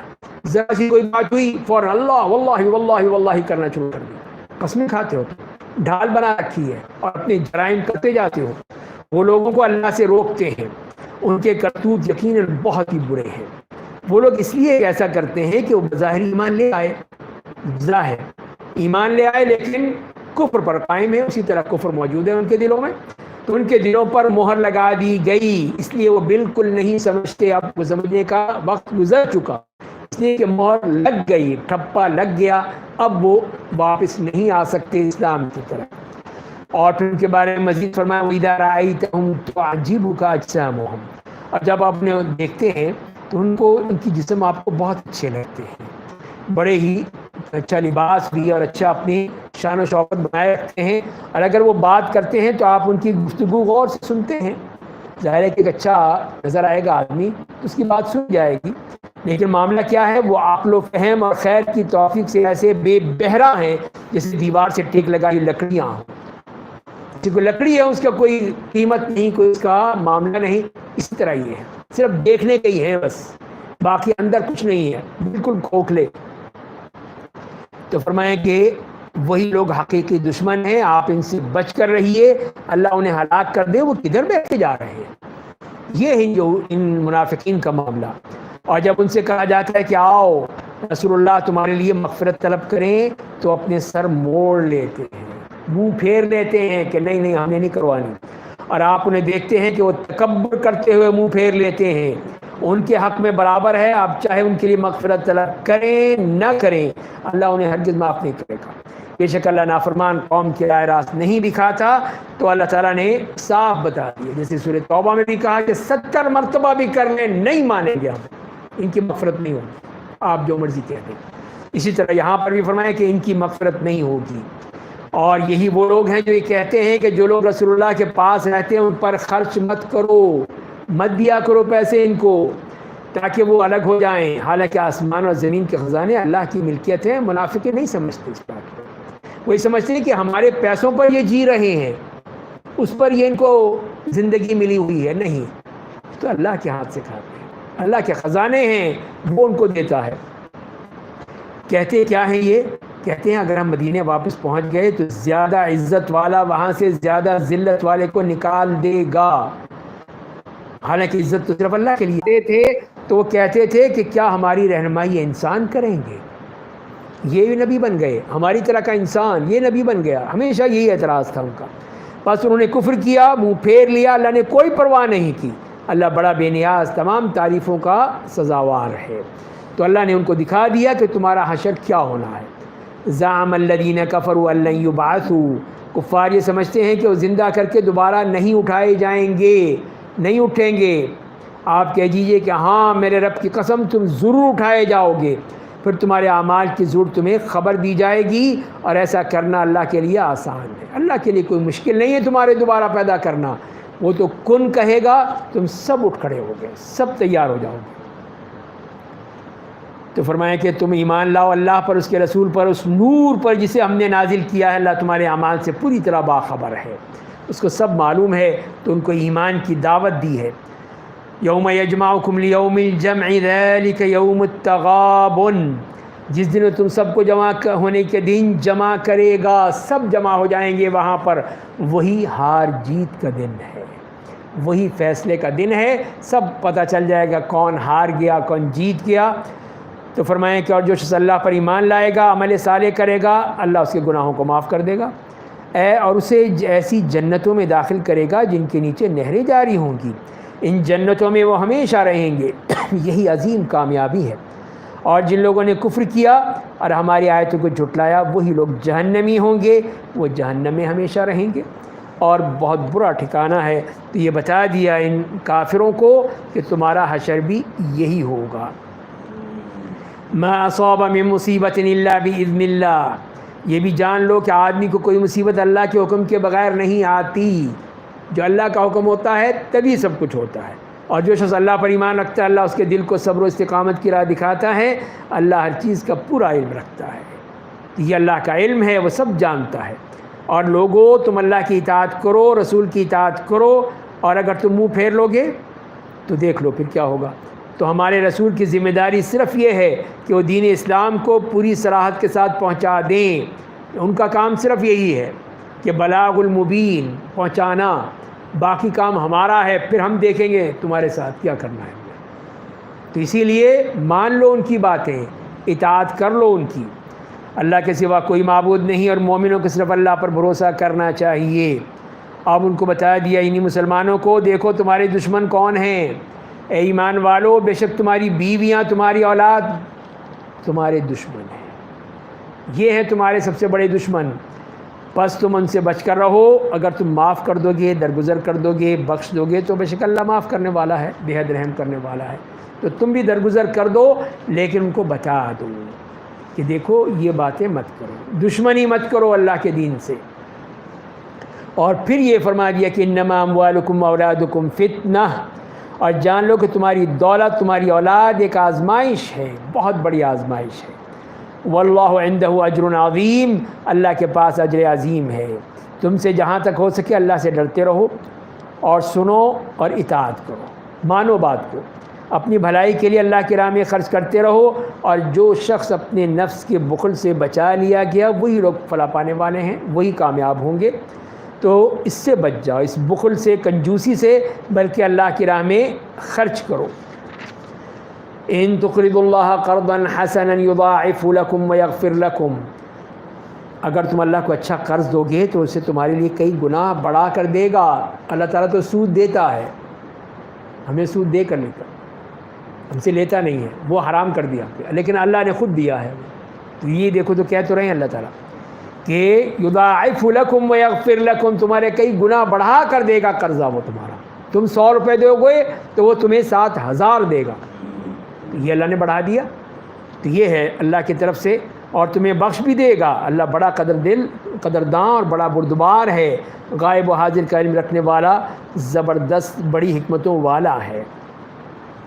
اس کے بعد پھر ایک اور مدنی صورت ہے سورۃ طلاق، جس میں 12 آیات ہیں، اور اس کا مرکزی مضمون یہی ہے کہ عائلی معاملات خاص طور پہ یہ میاں بیوی کے درمیان جو معاملات ہیں باہمی نفرت عداوت کی صورت میں بھی حدود الہی اور تقوی کے ساتھ ہونا چاہیے، اس کا خیال رکھنا چاہیے۔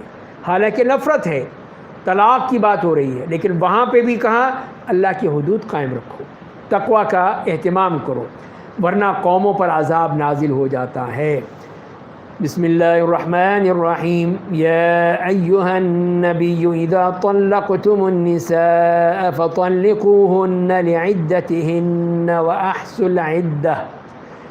اے نبی، جب تم لوگ عورتوں کو طلاق دو تو ان کی عدت کی ابتدا میں طلاق دو۔ عدت یعنی جیسے شروع ہو اس کے مطابق، اور عدت کو گن لیا کرو، گن لو کتنے دن کی ہے، اور اس بارے میں اللہ سے ڈرتے رہو جو تمہارا رب ہے، اور انہیں ان کے گھروں سے مت نکالو اور نہ وہ اپنے گھروں سے خود نکلیں۔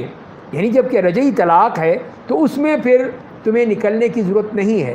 یہاں تو یہی ہے نا کہ ادھر وہ طلاق کا وہ فائر کر دیے، تینوں فائر، اور پھر اسے کہا دفع ہو جا، نکل جا، چلی جا یہاں سے، دھکے دے کے نکال دیا اس کو۔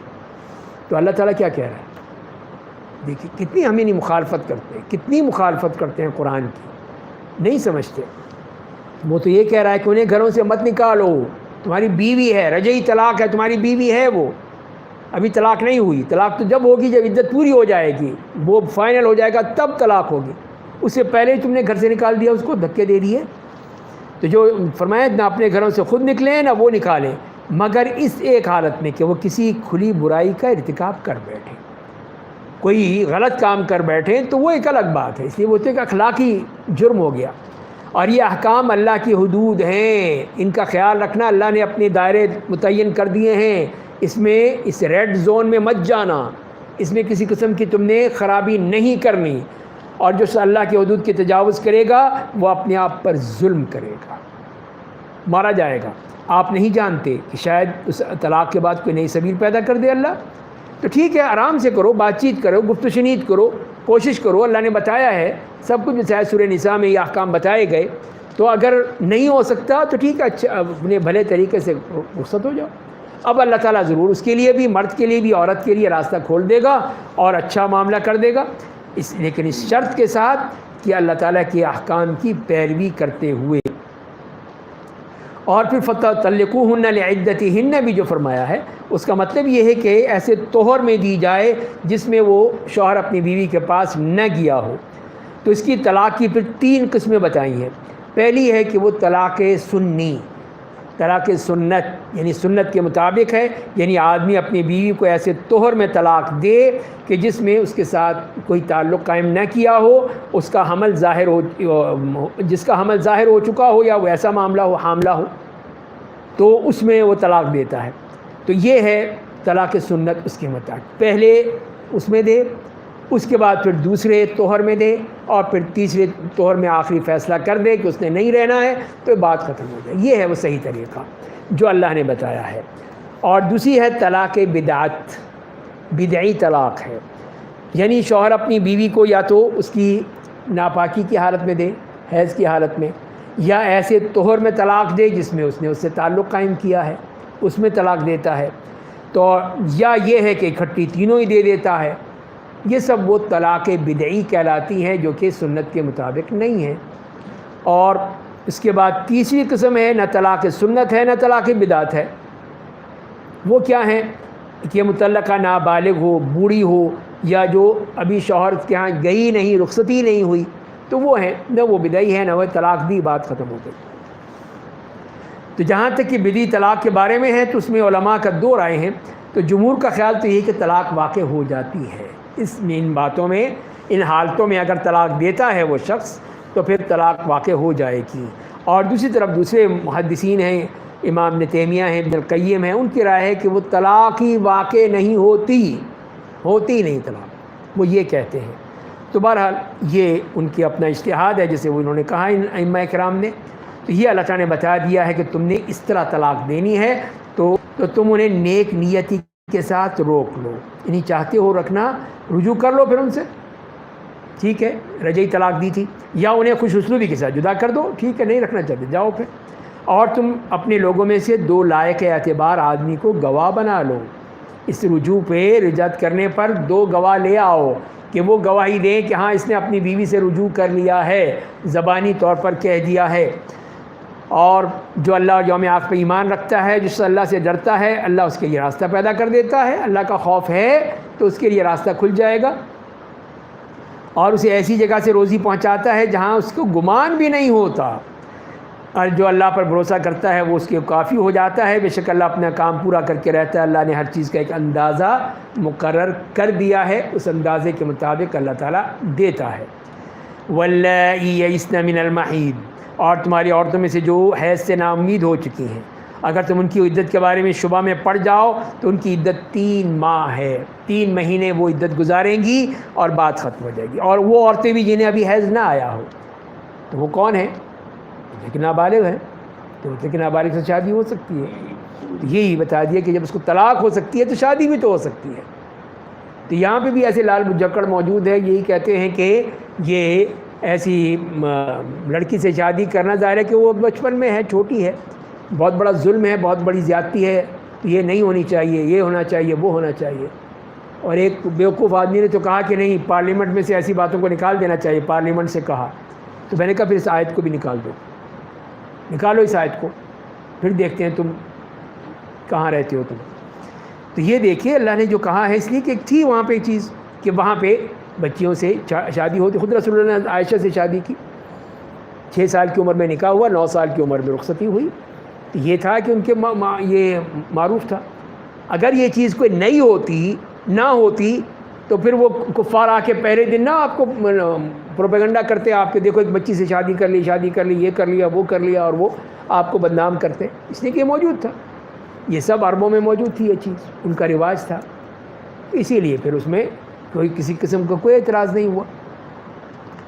تو یہ ہے وہ چیز جو اس قرآن نے بتا دی کہ وَأُولَاتُ الْأَحْمَالِ أَجَلُهُنَّ أَن يَضَعْنَ حَمْلَهُنَّ، اور ان کے لیے بھی حاملہ عورتوں کی عدت یہ ہوگی کہ اپنے بچوں کو جنم دیں، یعنی بچے کی پیدائش ہو گئی، وہ عدت ختم، چاہے وہ 9 مہینے ہو، چاہے وہ 1 دن ہو، وہ ختم، اب عدت ہے ہی نہیں اس کے بعد۔ پھر جو شخص اللہ سے ڈرے گا، اللہ اس کے معاملات کو آسان کر دے گا۔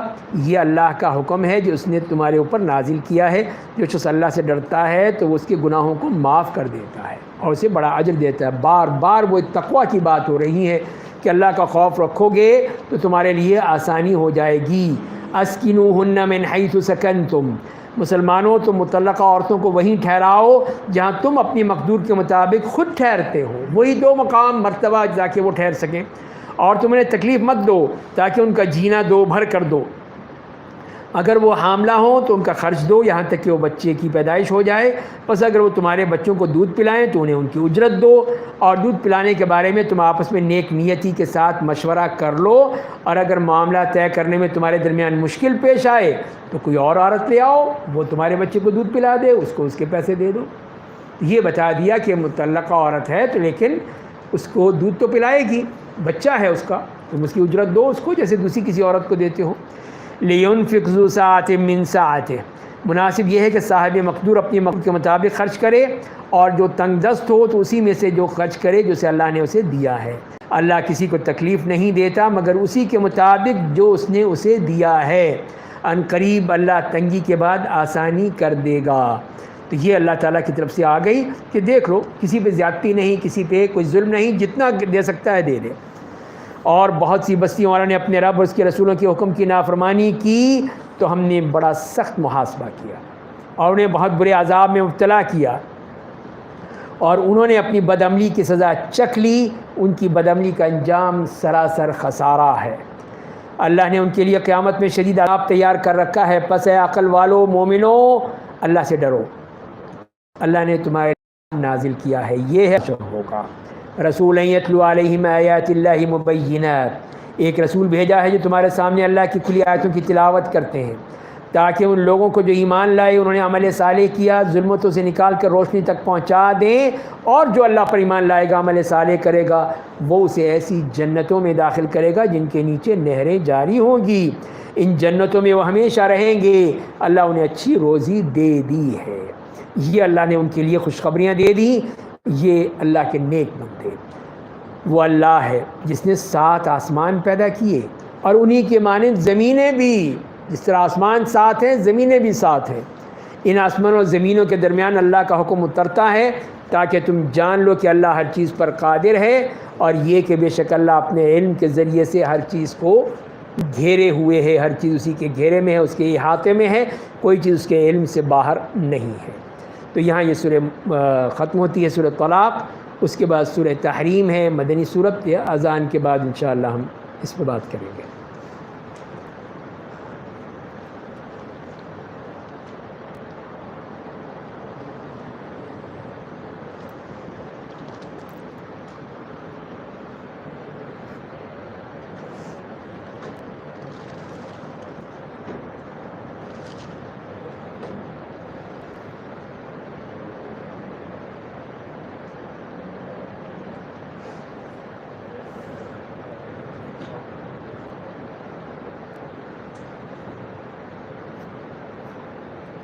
ہاں جی شاید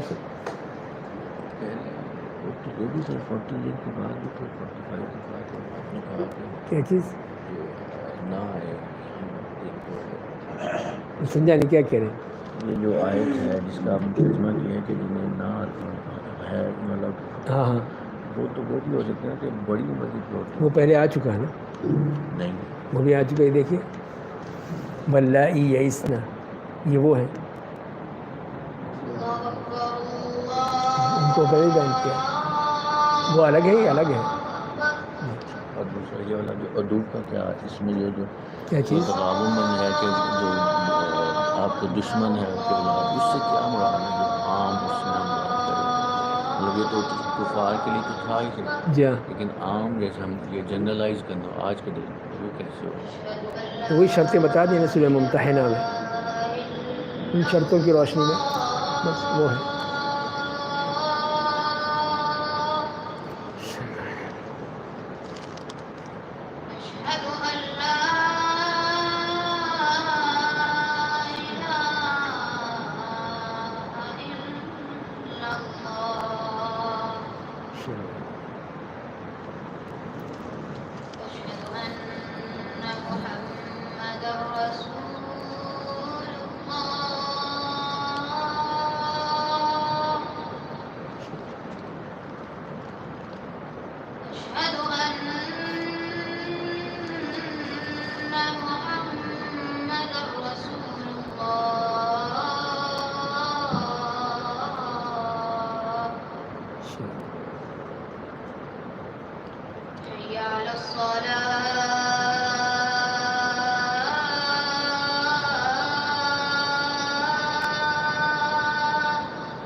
لا الہ الا اللہ۔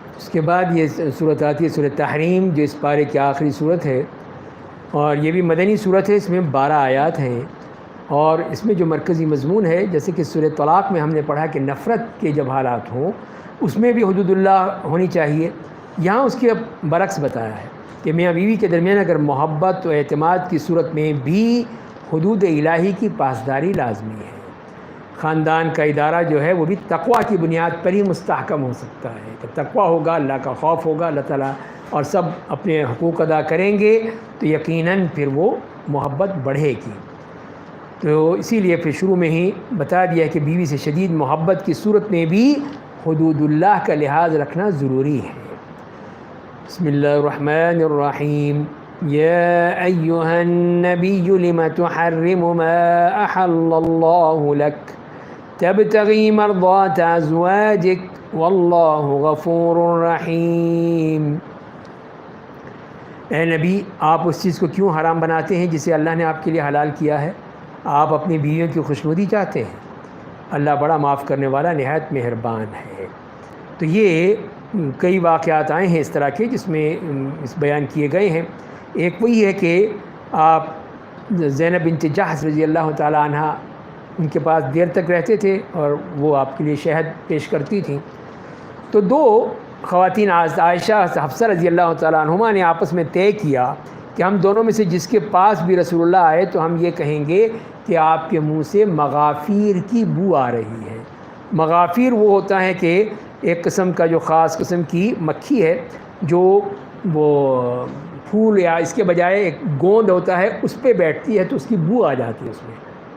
تو وہ کہیں گے کہ یہ بو آ رہی ہے آپ کے منہ سے، تو اسی لیے پھر آپ وہ چھوڑ دیں گے اسے. تو یہی ہوا کہ جب آپ تشریف لائے تو انہوں نے یہی کہہ دیا کہ آپ کے منہ سے تو مغافیر کی بو آ رہی ہے، بدبو سی محسوس ہو رہی ہے. تو آپ نے کہا کہ ٹھیک ہے، ہاں زینب نے مجھے پلایا تھا، میں نہیں پیوں گا بس. اللہ تعالیٰ نے کہا کہ نہیں، یہ کیا ہوا بھائی؟ ایک حلال چیز ہے، جائز چیز ہے، پھر آپ اس کو حرام کیسے کہہ رہے ہیں؟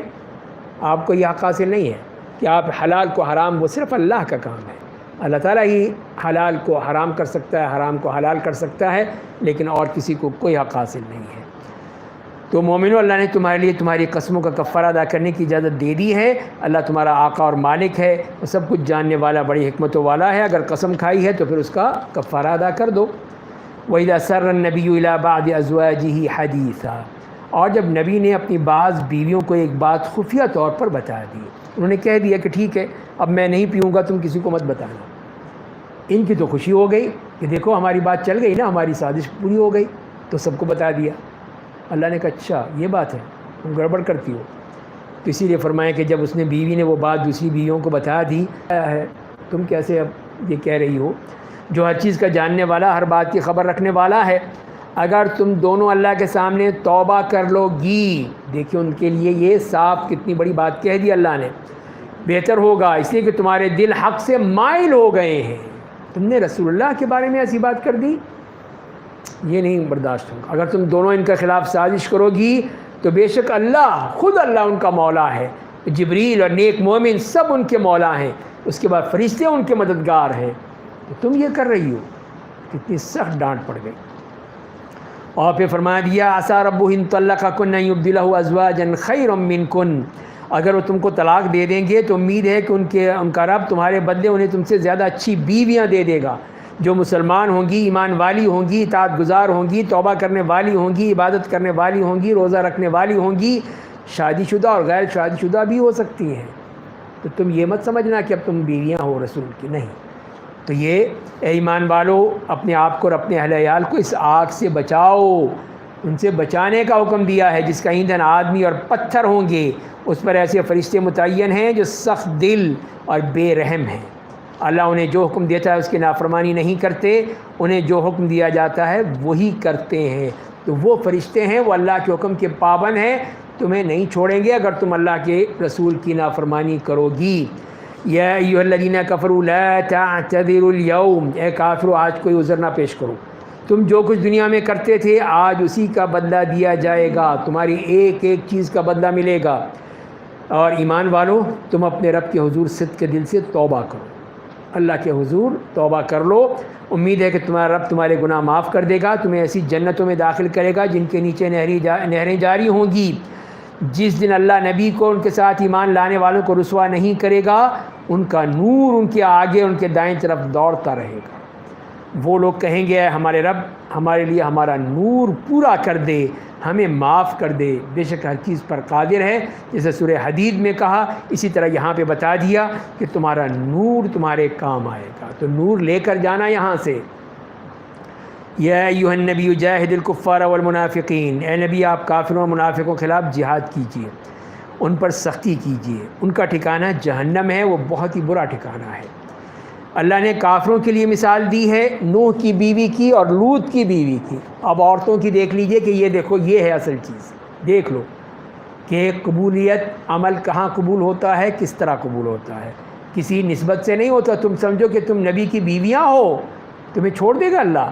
دیکھ لو کیا کیا اللہ نے، نوح اور لوط کی بیویاں سیدھی جہنم میں۔ تو فرمایا کہ دونوں ہمارے بندوں میں سے دو نیک بندوں کے نکاح میں تھیں، دونوں عورتوں نے ان دونوں نیک بندوں کے ساتھ خیانت کی، تو وہ دونوں اللہ کے مقابلے میں ان کے کچھ بھی کام نہ آ سکے۔ ان سے کہا جائے گا تم دونوں آگ میں داخل ہونے والوں کے ساتھ داخل ہو جاؤ، تو وہ بھی نبی کی بیویاں تھیں۔ تو یہی بتایا جا رہا ہے کہ تم ایسی غلطی مت کرنا۔ اللہ نے ایک اور مثال بھی دی مومنوں کی، فرعون کی بیوی کی، جب اس نے کہا میرے رب تو میرے لیے اپنے پاس جنت میں ایک گھر بنا دے، کتنی نیک عورت تھی وہ، اور مجھے فرعون اس کی بدعمالیوں سے نجات دے دے، مجھے ظالم قوم سے نجات دے دے۔ دیکھیں 3-4 یہ دعائیں کر دی، جنت میں گھر مل جائے، فرعون اس کی اور اس کی قوم سے، اس کی جو بدعمالیاں ہیں ان سے نجات دے دے، فرعون سے بھی اور اس کے اعمال سے بھی، اور ان ظالم قوم سے بھی نجات دے دے۔ اللہ سے دعائیں کر رہی ہیں۔ اور چوتھی خاتون اور مریم بنت عمران کی مثال دی کہ جس نے اپنی شرمگاہ کی حفاظت کی تو ہم نے اس میں روح پھونک دی، اور مریم نے اپنے رب کی شریعت اور اس کی کتابوں کی تصدیق کی، وہ طاعت گزار بندوں میں سے تھی۔ تو یہ ہے نمونہ تمہارے پاس، یہ ہے نمونے والی، مریم ہے، آسیہ ہیں، ان کو نمونہ بناؤ اور نوح اور لوط کی بیویوں کی طرح مت ہو جانا۔ اللہ نے صاف کہہ دیا، بتا دیا۔ اللہ تعالی ہمیں بھی اپنے ایمان پر قائم رہنے کی توفیق عطا فرمائے۔ وآخر دعوانا الحمدللہ۔